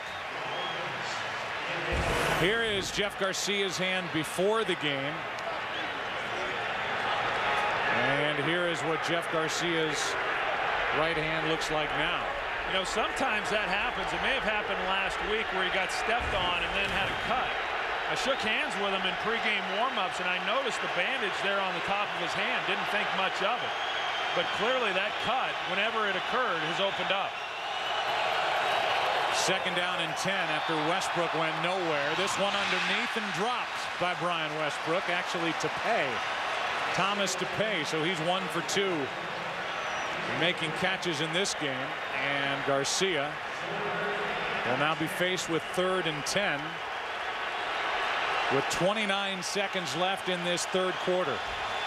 Yeah, that was a tough drop there, Joe, because if Tepay was able to make the catch, he had enough room to where he could have run and pick up the first down. Now faced with a 3rd and long.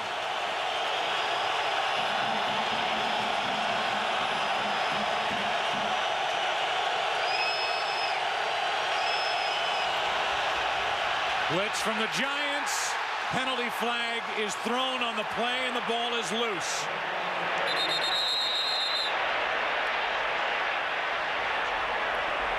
Pierce comes away with a football, but no signal yet by Jerry Austin. Demps is the one that knocked it out, but no signal yet from Jerry Austin. He was the one who threw the flag, by the way, on the play. Giants football, but again a flag is down on the field. Well, they bring the pressure off the edge. They're able to get one, but they brought too many to block, and that's why Will Demps was then open. Was the arm going forward? No, it was not. It's open hand rule, which means that's a live ball. So Demps makes the play, and here's the call from Austin. Play on the field is ruled as a fumble. On the play, we have a chop block, number 36 of the offense. The Giants recover the ball. The penalty will be enforced from that spot, half a distance to the goal. First down. So now it's an Eagles turnover forced by the hit from Will Demps, who's had a rough season. The play, the fumble, and a challenge flag on the field by Andy Reid and the Eagles. As we were going to commercial break, Andy Reid threw the challenge flag. Our producer is Richie Zients, our director Artie Kemner. They showed us definitive shots of what we believe is a fumble, empty hand, as the ball was knocked out actually by the helmet of Will Demps, who's been under fire here in his first year with the Giants. Be a huge turnaround here as the ball comes out before the arm goes forward. It's being challenged by Andy Reid. Now we'll get the call.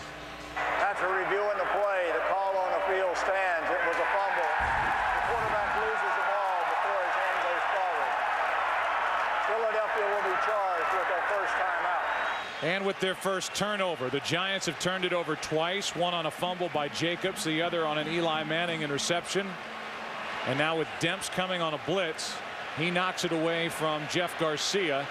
A penalty on a chop block called against Brian Westbrook, moves the ball down to the 7-yard line, 1st and goal. Well, and now for the New York Giants, they're going to need to be able to take advantage of this opportunity and punch it in and come away with 7 points as opposed to having to settle for 3. If the Eagles can force the Giants to only a field goal, that will be a great job defensively. We have not seen Brandon Jacobs since he limped off the field and went into the dressing room. It's Tiki Barber getting it on a toss. And as that play is stretched out to the right, Tiki Barber gets nothing. 2nd and goal.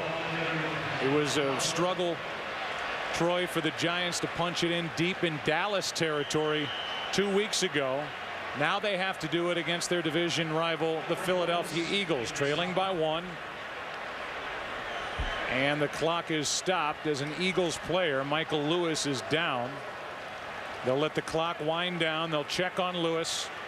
And we'll come back at the beginning of the 4th quarter.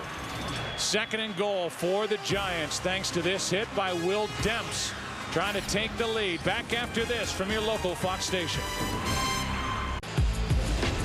Some of the action that has transpired to this point. We begin the 4th quarter as this game has flown by, and you fly with our DLP Ultimate Picture Cam into the Giants huddle, where it will be 2nd down and goal with the ball still at the 7. You know, part of the problem here so far is on the last possession when they got to the 10-yard line on 1st down. Tiki Barber lost 2 yards. On this possession on 1st down, he got no yards. They need to get positive yards here to make it 3rd and short.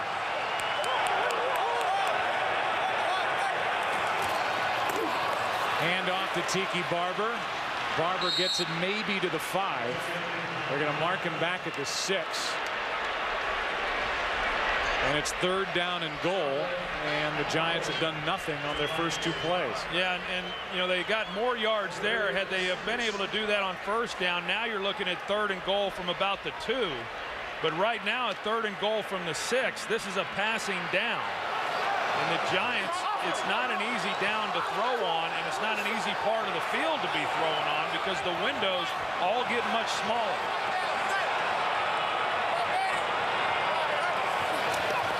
Eli talks about making good decisions with the football. What will he do here? He has it knocked down. Back at him. And it was Jaquay Thomas who made the play. So presented with a 1st and goal from the 7 after the fumble and the penalty on Westbrook. The Giants picked up 1 yard and have to settle for a field goal try. Yeah, and there was really just nowhere for Eli Manning to throw the football. He got a little pressure, and so he had to then get out of the pocket to his left. And as you can see, there's just nowhere for him to throw it. He tries to take 1 shot, and then the ball's knocked down. But to go back to what I was saying, the lack of production on 1st down has hurt them on their last 2 possessions inside the red zone. However, the turnover forced on the sack and hit by Will Demps gives Feely a 24-yard field goal try, and he puts the Giants up 2. It's Jeff Garcia will go back to work, and the 2 head coaches. NFC Eastern Division battle. Reno Mahe on the return from about 1.5 yards deep in the end zone. Gets a block. Has room to run. Reno Mahe down the sideline and brought down from behind by Frank Walker. Big return for the Eagles, who trail by 2. 64 yards by Reno Mahe. His longest of the season comes at a good time. Great field position for Philadelphia. Not had a kickoff returned for a touchdown since 2001. But Reno Mahe just returned 164 yards, longest of the season for the Eagles. And they start with it at the Giant 36, down by 2. Westbrook. Antonio Pierce was there to make the play for the Giants, a gain of 3. Well, that's a good job there by Antonio Pierce getting in the hole. Brian Westbrook had an opportunity there on the cutback, and by Antonio Pierce, you're going to see as he moves back to his left, feels the hole right there. That's being disciplined and not overrunning the play and maintaining your gap. 2nd and 7.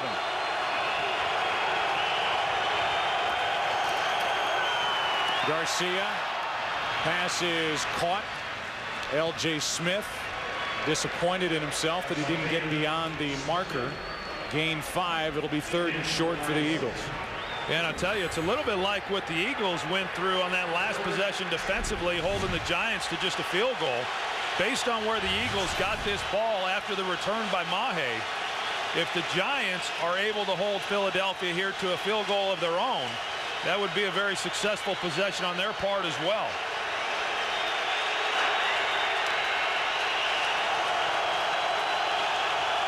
Third down and 2. Timeout Philadelphia.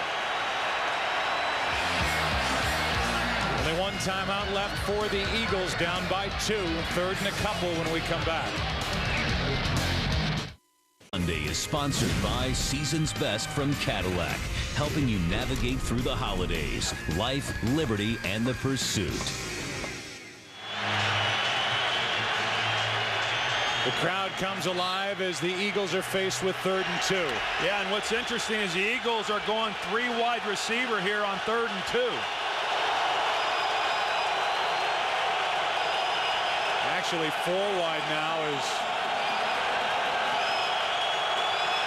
Reggie Brown is the lone receiver to the bottom of your screen. They spread him out. They run it up the gut, and Westbrook is in for the touchdown. Touchdown, Brian Westbrook. On 3rd and 2, 28 yards, and the Eagles are back on top. Yeah, I guess the Eagles have seen enough teams do it against them. Go 3 and 4 wide receiver sets, spread out the defense, and then take it right up the middle. And that's what the Eagles do. As you see, they got 5 offensive linemen. They want to thin out the box. They've got 5 defenders in there to try to stop it. Will Demps is in there, but Todd Hermans does a good job of getting on him, and then Brian Westbrook just outruns everybody to the goal line. You saw Andy Reid put up the 2 fingers. The Eagles will go for 2 for the first time this season. Well, here we are in week 15, and the Eagles are trying to make it a 6-point game.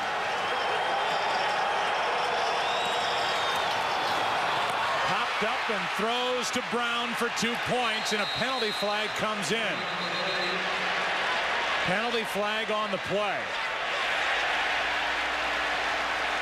Indication is it's against the Eagles.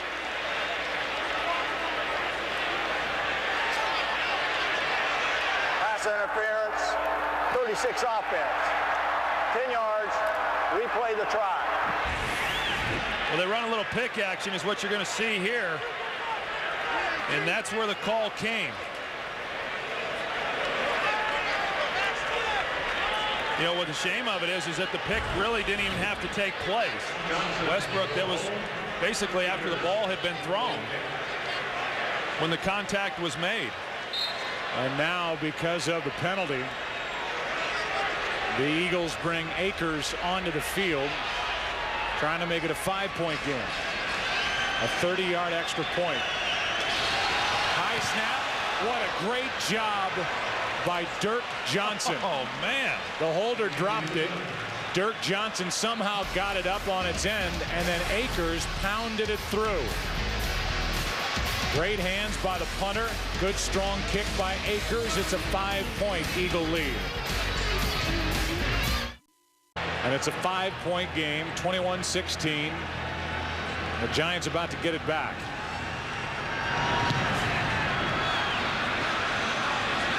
Ward on the return. Derek Ward right up the middle, lowers his head. Michael Lewis in on the stop for the Eagles. And the possession started with The 62-yard return by Reno Mahe.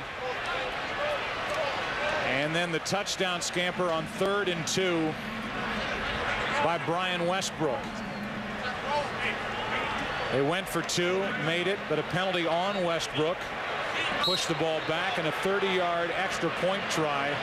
The high snap by Dorenbos, the new long snapper, handled by Dirk Johnson, and Akers knocked it through. It's 21-16. And what was impressive is that David Akers just kept his rhythm and just confidence that they were going to get the ball down in time. Over the middle, it's Tiki Barber on the reception.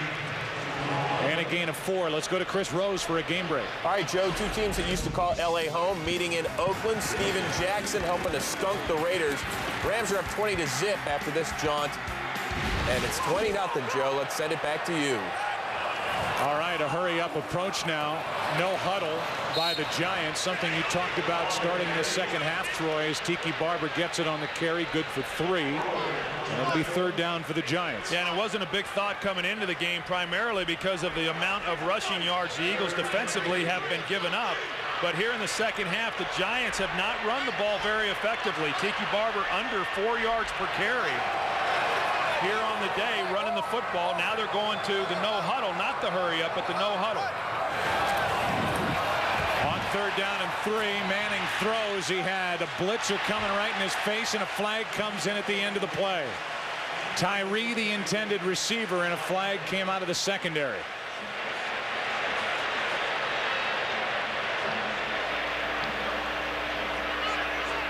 Holding on the defense. 5 yards. Automatic first down. That is the 9th Eagle penalty.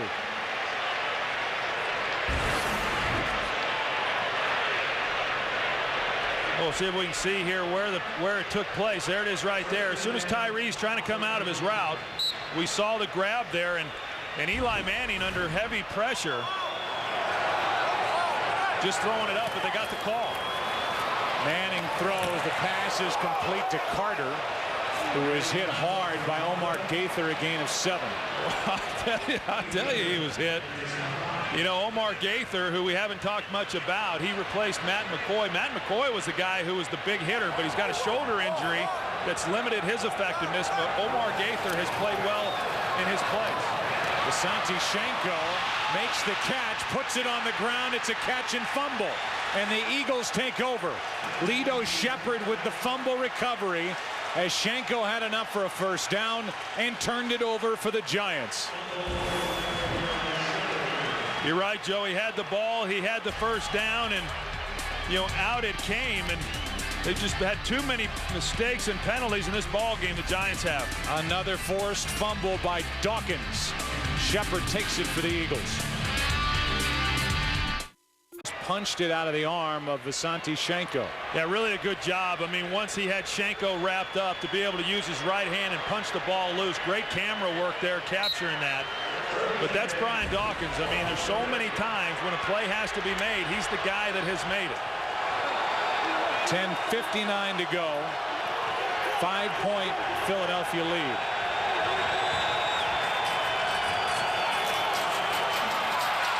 Garcia throws. Wide open is Lewis. Greg Lewis ducks down inside the 35. They'll mark him at the 32. Jeff Garcia there talking to the referee. They brought pressure. Jabril Wilson laid him out, but not before he was able to get the ball there to Greg Lewis. Just another breakdown in coverage by the New York Giants. There's the late hit by Jabril Wilson, not called, but one that Jeff Garcia felt should have been. How about 8 different receivers Garcia has hit here today? That one for 18 yards to Greg Lewis. They fake the reverse to Brown. Garcia with all day will run it. And Garcia dives out of bounds, spikes the football, and he will get the flag.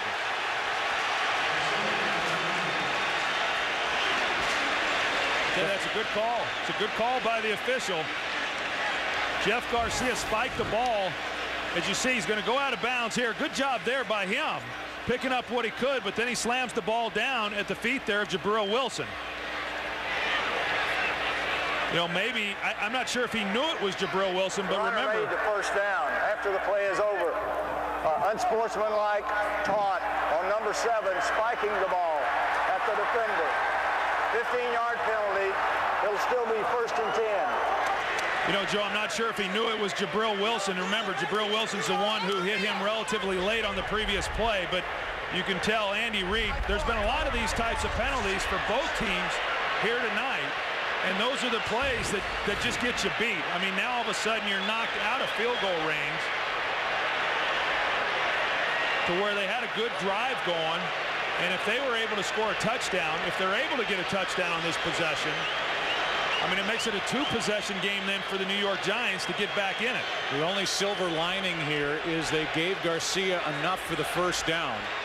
So it costs some field position, but it's still 1st and 10. So he got enough for the 1st down, then the 15-yard penalty. 1st and 10 from the 37-yard line. Hand off to Westbrook. Umanura from the backside. Kiwanuka from the front side, a gain of 1. You know, and the emotions there just got the better of Jeff Garcia. And, you know, we've been talking here over the last 3 games, you know, the decisions that he has made and how smart he has been. And he wasn't very smart on that play, and that could cost him. Realize it while the Eagles hover here around field goal range for Akers, who has a big leg. David Akers is 4 for 9 kicking field goals lifetime here at Giant Stadium. 0 for 1 today. Garcia over the middle. The pass picked off right into the gut of Will Demps. Demps on the return. Still on his feet, looking for blocking. Ladder rolls to McQuarters. Stallworth saves a touchdown.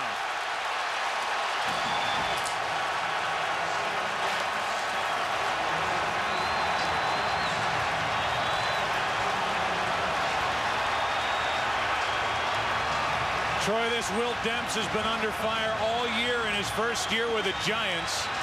He has 2 today, and that a big return and a heads-up play to lateral to R.W. McQuarters. Yeah, it really was a good job on him. Here he is right here in the middle. He never left the middle. This is a ball that Jeff Garcia should have never thrown. He just thought that maybe he could squeeze one in there.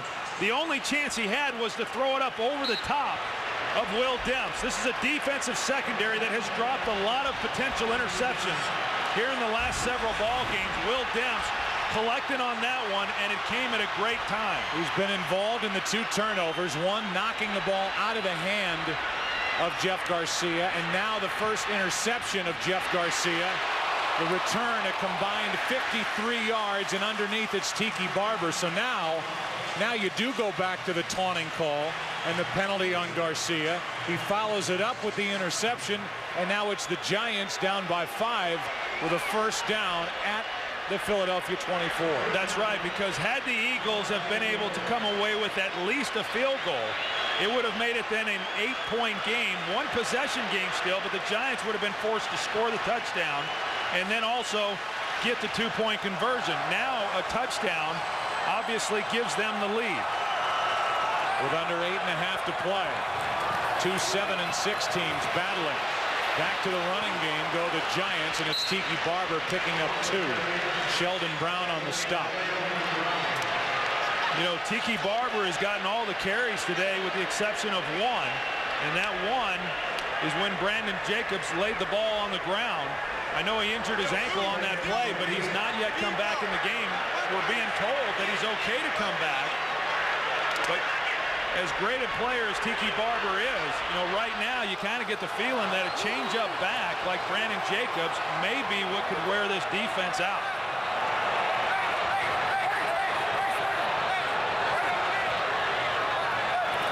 Second and 9, a blitz coming. Barber picks it up. Burris out of his reach, penalty flag. Sheldon Brown on the coverage.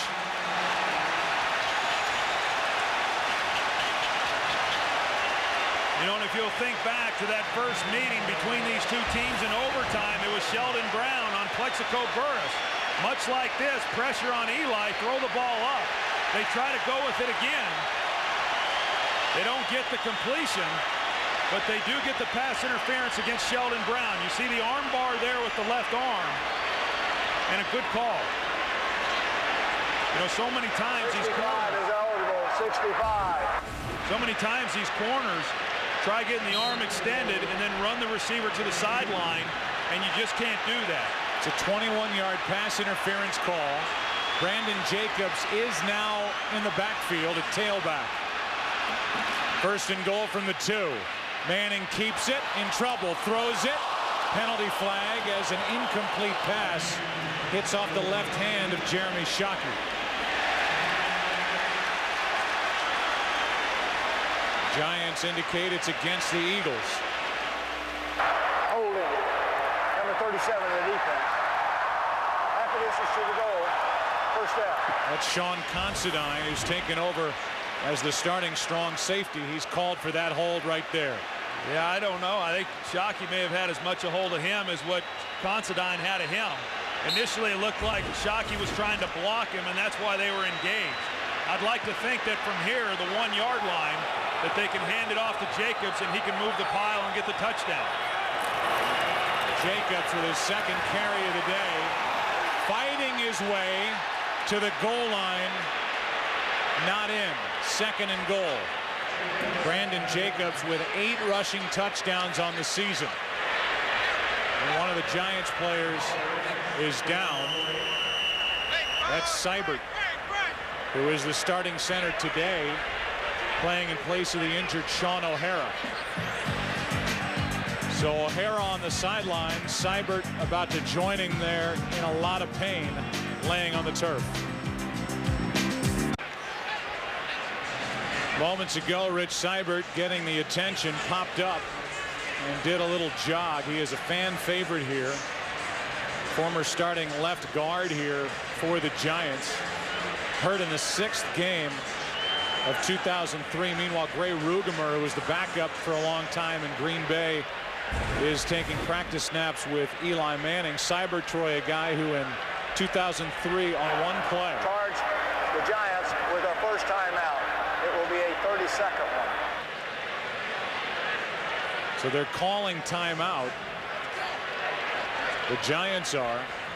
And it's second down and goal, but here's a guy, Troy, that broke his right fibula, tibia, and ankle on one play and had to recover for 2 years before coming back. Yeah, and you hope that he's okay because he has had to endure so much, and he's been a real vital player here along this offensive line, playing some tight end as well.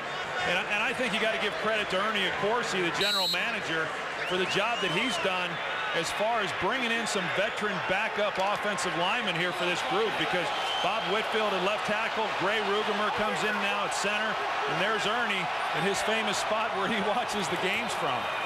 It's Brandon Jacobs pounding his way for the touchdown. Touchdown, Brandon Jacobs. The line judge on the near side is signaling touchdown, and the Giants are out in front. I tell you what, they don't make it easy down there, do they? I mean, not a lot of push, but just enough in order for them to get across.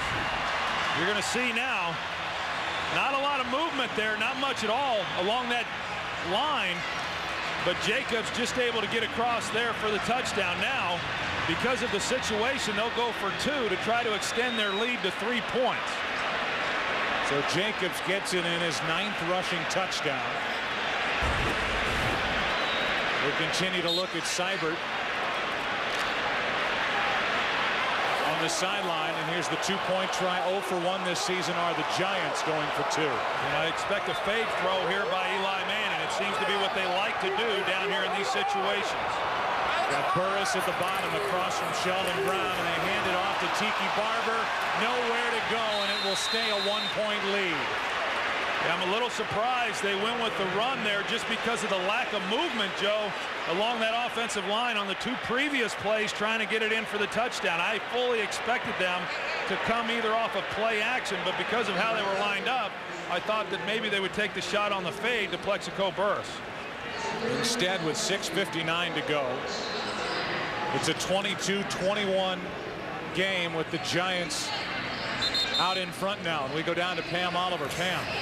Yeah, Joe, just wanted to give you a little update on Rich Seibert. He continues to work out, trying to warm up on the sideline. According to the Giants, he has a mild knee sprain, and he is set to return. Back to you. All right, well, when Seibert was down on his back, the Giants took a timeout. And he thought that they may be taking a timeout because then Seibert would not have to come off the field. He could stay in for the next play. But he was on the sideline. Rugemer took over at center. Brandon Jacobs behind Rugemer, and Snee and Deal pounded it in to make it 22-21. You know, the other guy who's done a good job with that offensive line is his offensive line coach, Pat Flaherty. I talked about him earlier in the ball game, but he's the guy who gets these backups prepared to come out and play. And you think back to last week and the shuffling that they had to do there along that offensive line in the win over Carolina. And then again, in a critical situation, having to go back to some of those backups there. And there's a picture of Pat Flaherty, who's done a great job. Now Feely kicks it away, and he has been kicking deep with that broken bone in his foot. And Mahe, who had the big return his last time, has to take a knee. Remember the late hit by Jabril Wilson got Garcia upset. Then after the scramble, picking up a first down, he spiked it in the direction of Emmons and Wilson. On the next play, after the 15-yard penalty for taunting, he throws the interception, has to rebuckle the chin strap to go help out on trying to make the tackle. 53-yard return that set up the touchdown run by Brandon Jacobs, and it's the Giants up by 1.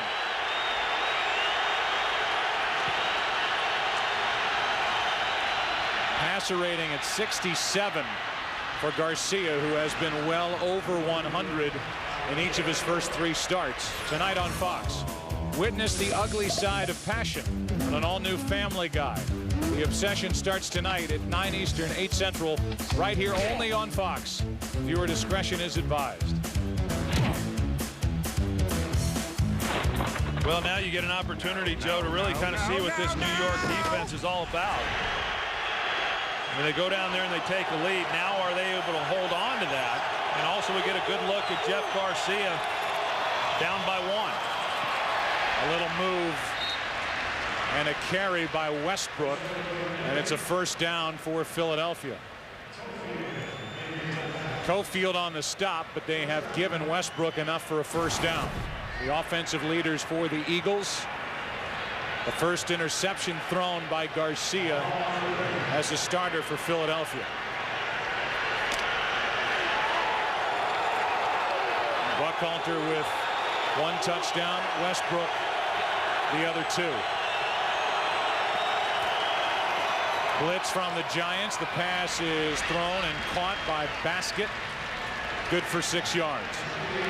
Now, it looked like Jeff Garcia had troubles with the snap there initially. He was able to get enough of it. There's a pretty good look there at his hand as well. It doesn't seem to be affecting his throws, but here's the snap.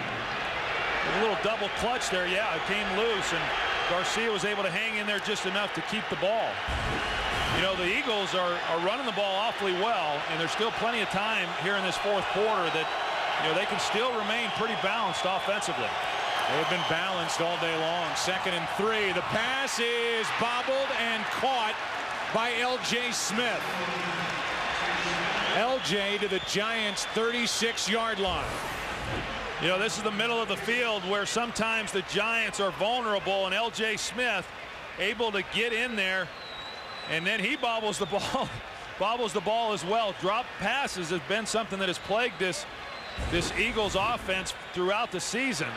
And that would have been a huge opportunity missed had he not have been able to hang on to that one. So a lot's been said about Garcia not looking in the direction of L.J. Smith. Hits him for a big one there, 27 yards to the Giants' 36. And now Westbrook brought down by Wilson with a 5-yard run. So now here are the Eagles answering, coming right back down the field. Clock continues to run as we approach 4 minutes left in this game. Yeah, this Eagles offense overall today has done a pretty good job as far as moving the football. You know, like the Giants, they just had, whether it be penalties or turnovers or other mistakes that have just kept them from being able to capitalize more than what they have.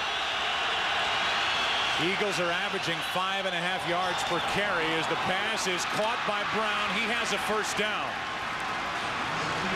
Got out of the grasp of R.W. McQuarters and went forward for a 10-yard completion and 3:45 left. The clock will stop with a ball at the 21.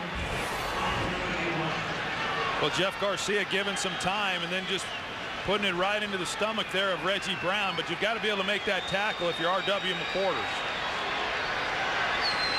It would be a 39-yard field goal try from here, well within the range of David Akers. Down by 1. Handoff is to Westbrook.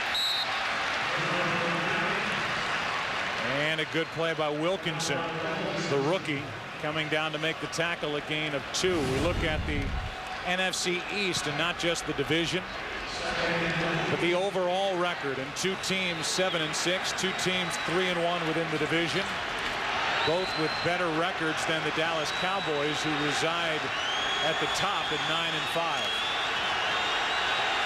Well, I'll tell you what, to me anyway, if you're a playoff team and you're in this position and you're the New York Giants defensively, you step up and you start making a play right here. 2nd and 8.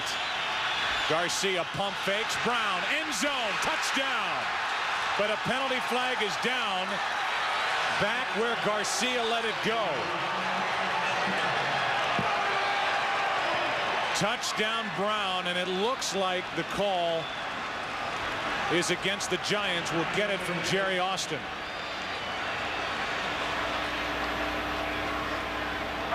Personal foul, roughing the passer. Number 72 of the defense. The touchdown is good. The penalty will be enforced on the kickoff.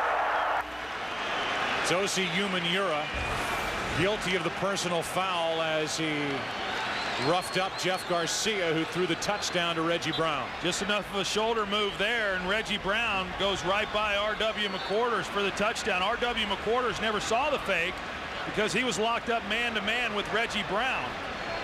The fake by Garcia had no impact on McQuarters, but Reggie Brown did. He just ran right by him. And now another 2-point try for the Eagles. They attempted one, made it, but it was called back on a penalty against Westbrook. Play action from Garcia, rolling, throwing, and completing to L.J. Smith. And with that, the 2-point conversion is good, and it's 29-22. Well, what a great drive there for the Philadelphia Eagles. Taking the ball right down the field and getting the touchdown. And if you're the New York Giants, you got to be highly disappointed in the way your defense just went out and played. Well, and now if you're the New York Giants, you turn your attention to Eli Manning and see what he can do to answer, as Garcia makes it 1-for-1 on 2-point tries for the Eagles this season, and he goes to L.J. Smith for the 2 points to make it a 7-point game. Well, and ultimately these games then come down to the quarterback and whether or not he is going to be able to make plays. And in a lot of ways, that's very unfair. I think you look back to 2 weeks ago when they played the Dallas Cowboys. Eli Manning took him down the field and was able to tie the game up. The defense relinquished the lead, and they ended up losing that game. And now here in this fourth quarter, again, Eli Manning takes him down the field after the interception by Will Demps, only to have the defense unable to hold it. You see the Giants with their 2 timeouts left. Just under 3 minutes to play, and Akers will kick it away from the 45-yard line right through the back of the end zone. So Manning and this Giants offense will start at the 20. This January, the Tostitos Bowl Bash comes to Fox, beginning with the AT&T Cotton Bowl Classic, followed by the Tostitos Fiesta Bowl, the FedEx Orange Bowl, the Allstate Sugar Bowl, and concluding with the Tostitos BCS National Championship game between Florida and Ohio State. The Tostitos Bowl Bash begins New Year's Day right here on Fox.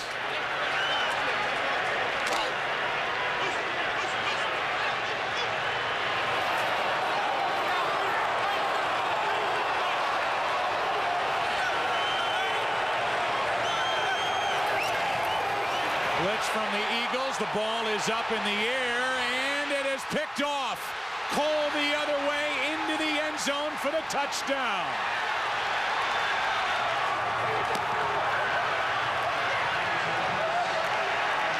Jim Johnson dialed up the blitz. Sheldon Brown knocked it into the air, and it was big Trent Cole who picked it off and rumbled for the touchdown. Yeah, and Eli Manning never saw the blitz coming to his front side.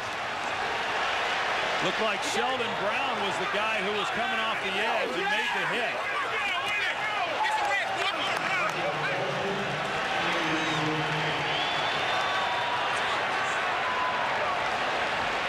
So this Giants team, which rallied from a 24-7 deficit in the fourth quarter the last time these two teams met in Philadelphia, have watched the Eagles score 2 touchdowns with a 2-point conversion mixed in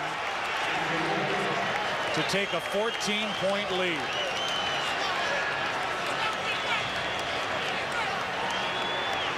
So now Eli Manning will have to go back to work, and Troy highlights Sheldon Brown coming on the blitz. Yeah, here Sheldon Brown just came right through that right side, and Eli Manning not really feeling it until right there at the last minute, but it was too late. That's why the ball went straight up into the air, and as you see, Tiki Barber trying to knock the ball down and avoid the interception. He was just unable to get a hand on it.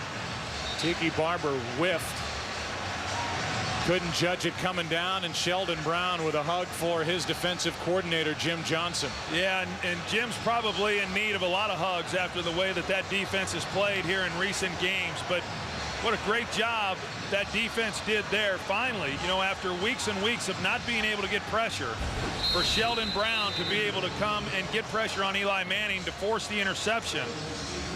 You know, Jim Johnson, whenever the game's on the line, he, as a defensive coordinator, likes to bring pressure, as he did on that last play. Now it's Ward. Giants need a good return from Ward. And they don't get it. Forced down at the 22. Don't forget, Fox's football coverage does not end when the games are over. Afterwards, stick around for the OT live from New York. I'll be joined by Terry, Howie, and Jimmy, and we'll bring you exclusive interviews, extended highlights, and a look ahead to next week's action. The OT, presented by Lowe's, is coming up right after football, only on Fox. See some of the finals. There's a shocker with Washington winning at New Orleans 16-10, and the Bears clinching home field advantage with their overtime win over the Buccaneers. First and 10, the Giants handed off to Tiki Barber. Out to the 30, picked up 7. Quentin Michael on the tackle for the Eagles. And the Giants need a quick score, then an onside kick as they trail by 14.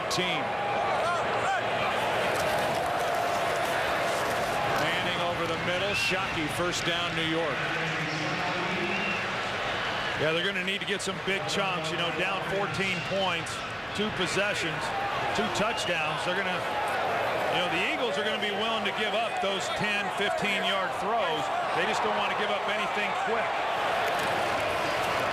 Manning out of the shotgun, lets it fly, and the pass is incomplete. Lito Shepherd almost came back for the interception. The blitz by Sheldon Brown. The ball up for grabs. Barber whiffed on it. Cole did not.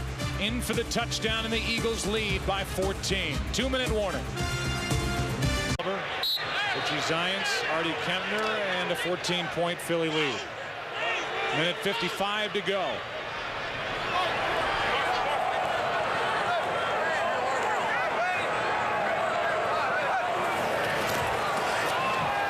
Burris trying to make a move, and a nice tackle by Rod Hood. Out in space, a gain of 5, and the Giants are not going downfield. Well, and I'll tell you, Jim Johnson, even up 2 possessions, he's still bringing Brian Dawkins on the blitz and playing one-on-one outside on that last play. Manning over the middle, looked like he had his arm hit. Jaquay Thomas was coming and had pressure. Pass incomplete for Shockey. Meanwhile, it's 4th and 5. Well, the Eagles, they have done a good job here in this second half of at least disrupting Eli Manning. Not always getting there for the sack, but they've done enough in terms of disrupting him and not allowing him to get into any kind of comfort level and deliver the ball effectively down the field. Right now, the Giants need a first down. 4th down and 5.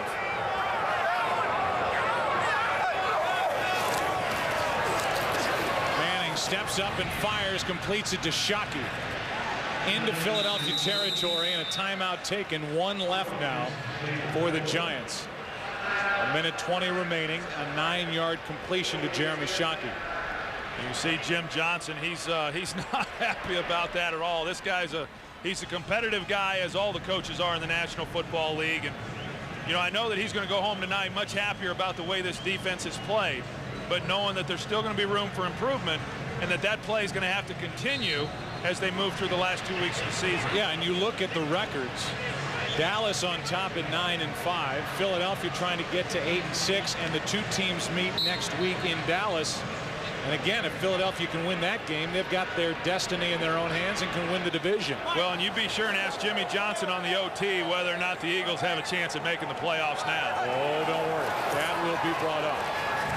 Manning throws, and Burris makes the catch, sliding at the 30. By the way, Seibert is back in the game for the Giants, so that's good news. He sprints downfield along with the rest of the offensive line as we approach 1 minute left.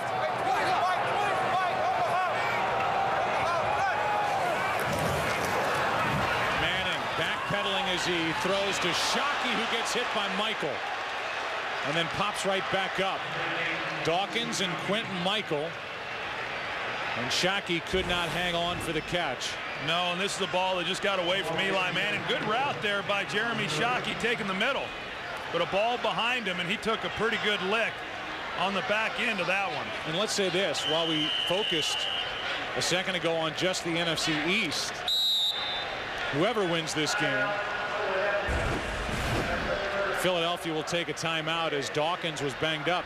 They are very much in the driver's seat in the wild card race because it was basically a lost day for those teams right on the edge of battling for a wild card spot in the NFC. We'll give you a recap. Brian Dawkins has had another big game, as he did last week. One of the best safeties still in the National Football League. Westbrook, a 28-yard touchdown run. Demps, a forced fumble and an interception. Last offensive touchdown from Garcia to Reggie Brown, and then a defensive score. Trent Cole on the deflected pass into the end zone to make it a 14-point game. And the Giants can't get Michael Strahan back on the field quick enough. Maybe next week, but who knows? He is missing his 6th straight game today. 14 points for the Eagles off the 4 Giants turnovers. Big story in this game. 2 picks by Manning. They've gone 2 straight games without an interception. Asante Shenko is forced backward after a completion of 4 yards, and Dawkins right back into the middle of it makes the play for Philadelphia. Dawkins is everywhere. You know, you keep wondering when he's going to slow down each year as he gets older, but it just doesn't happen. Pass complete to Carter. He's short of a first down, but time is running out on the Giants, and so are these fans. It's 4th down for New York, 20 seconds left. The game is being produced by Richie Zients, directed by Artie Kempner. Steve Horn, our editorial consultant. The technical producer is Joe Stevens. Technical director is Rich Basili. The audio mixer is Fred Aldis. Associate directors are Greg Scopatoni and Derek Manning. Production coordinator Francisco Contreras. Broadcast associates are Zach Fields and Rich Gross. Coordinating producer of the pregame show is Scott Ackerson. The producer Bill Richards. And the director is Bob Levy. Studio technical supervisor is Jack Simmons, and the senior producer of Fox Sports, Bill Brown, and the executive producers of Fox Sports are Ed Gorin and David Hill. Joe, I don't know if you got into it or not, but now, you know, thinking back to last night's game with Dallas beating Atlanta, I mean, that really helps the New York Giants. It's amazing, but I believe I'm accurate in saying they still will control their destiny even after the loss here. You are correct. Because of the head-to-head tiebreakers they have. They beat Atlanta earlier in the season. There's a conversion on 4th down to Shockey. And Manning, with under 10 seconds to go, will clock it. But you're right. The Giants defeated Carolina. They've defeated Atlanta. And even with a loss here today, will be 7-7. And they'll have a chance, winning their last 2 games, to get right into the playoffs as a wild card team. That's right. And the team that everyone thought would kind of fall by the wayside, the Philadelphia Eagles, now they're starting to play pretty good football. We just saw Jeff Garcia hugging Marty Mornhinweg, and you know that is one of the reasons why he is here. And Andy Reid smiling for maybe the first time in a couple years. It's been that long. Well, I know he hasn't been smiling a lot this year. 2nd and 10. Manning to the end zone out of the reach of Burris. Burris called out these defensive backs to a point, believing he could have a big day against the secondary. You know, have number 20 lurking back there. Watch out. And for Plexico, he has had a big day. A couple of long completions, only 6 catches, but 120 yards, no touchdowns. He had a 52-yard completion earlier in this game. You know, when you think about the 2 interceptions that Eli Manning had, you know, the one was Sheldon Brown that ultimately ended the game, and the one that where he hit off Mike Patterson's helmet.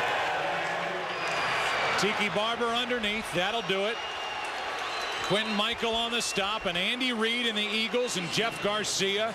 And this defense led by Jim Johnson comes into Giant Stadium and beats Eli Manning and the New York Giants. And that's how the NFC East looks. 9-5 Dallas, 2nd place Philly, and the 2 meet next week. Then the 7-7 Giants. Their playoff destiny still well within their hands with 2 weeks to go. Chris Rose on the other side of the break, then the OT presented by Lowe's.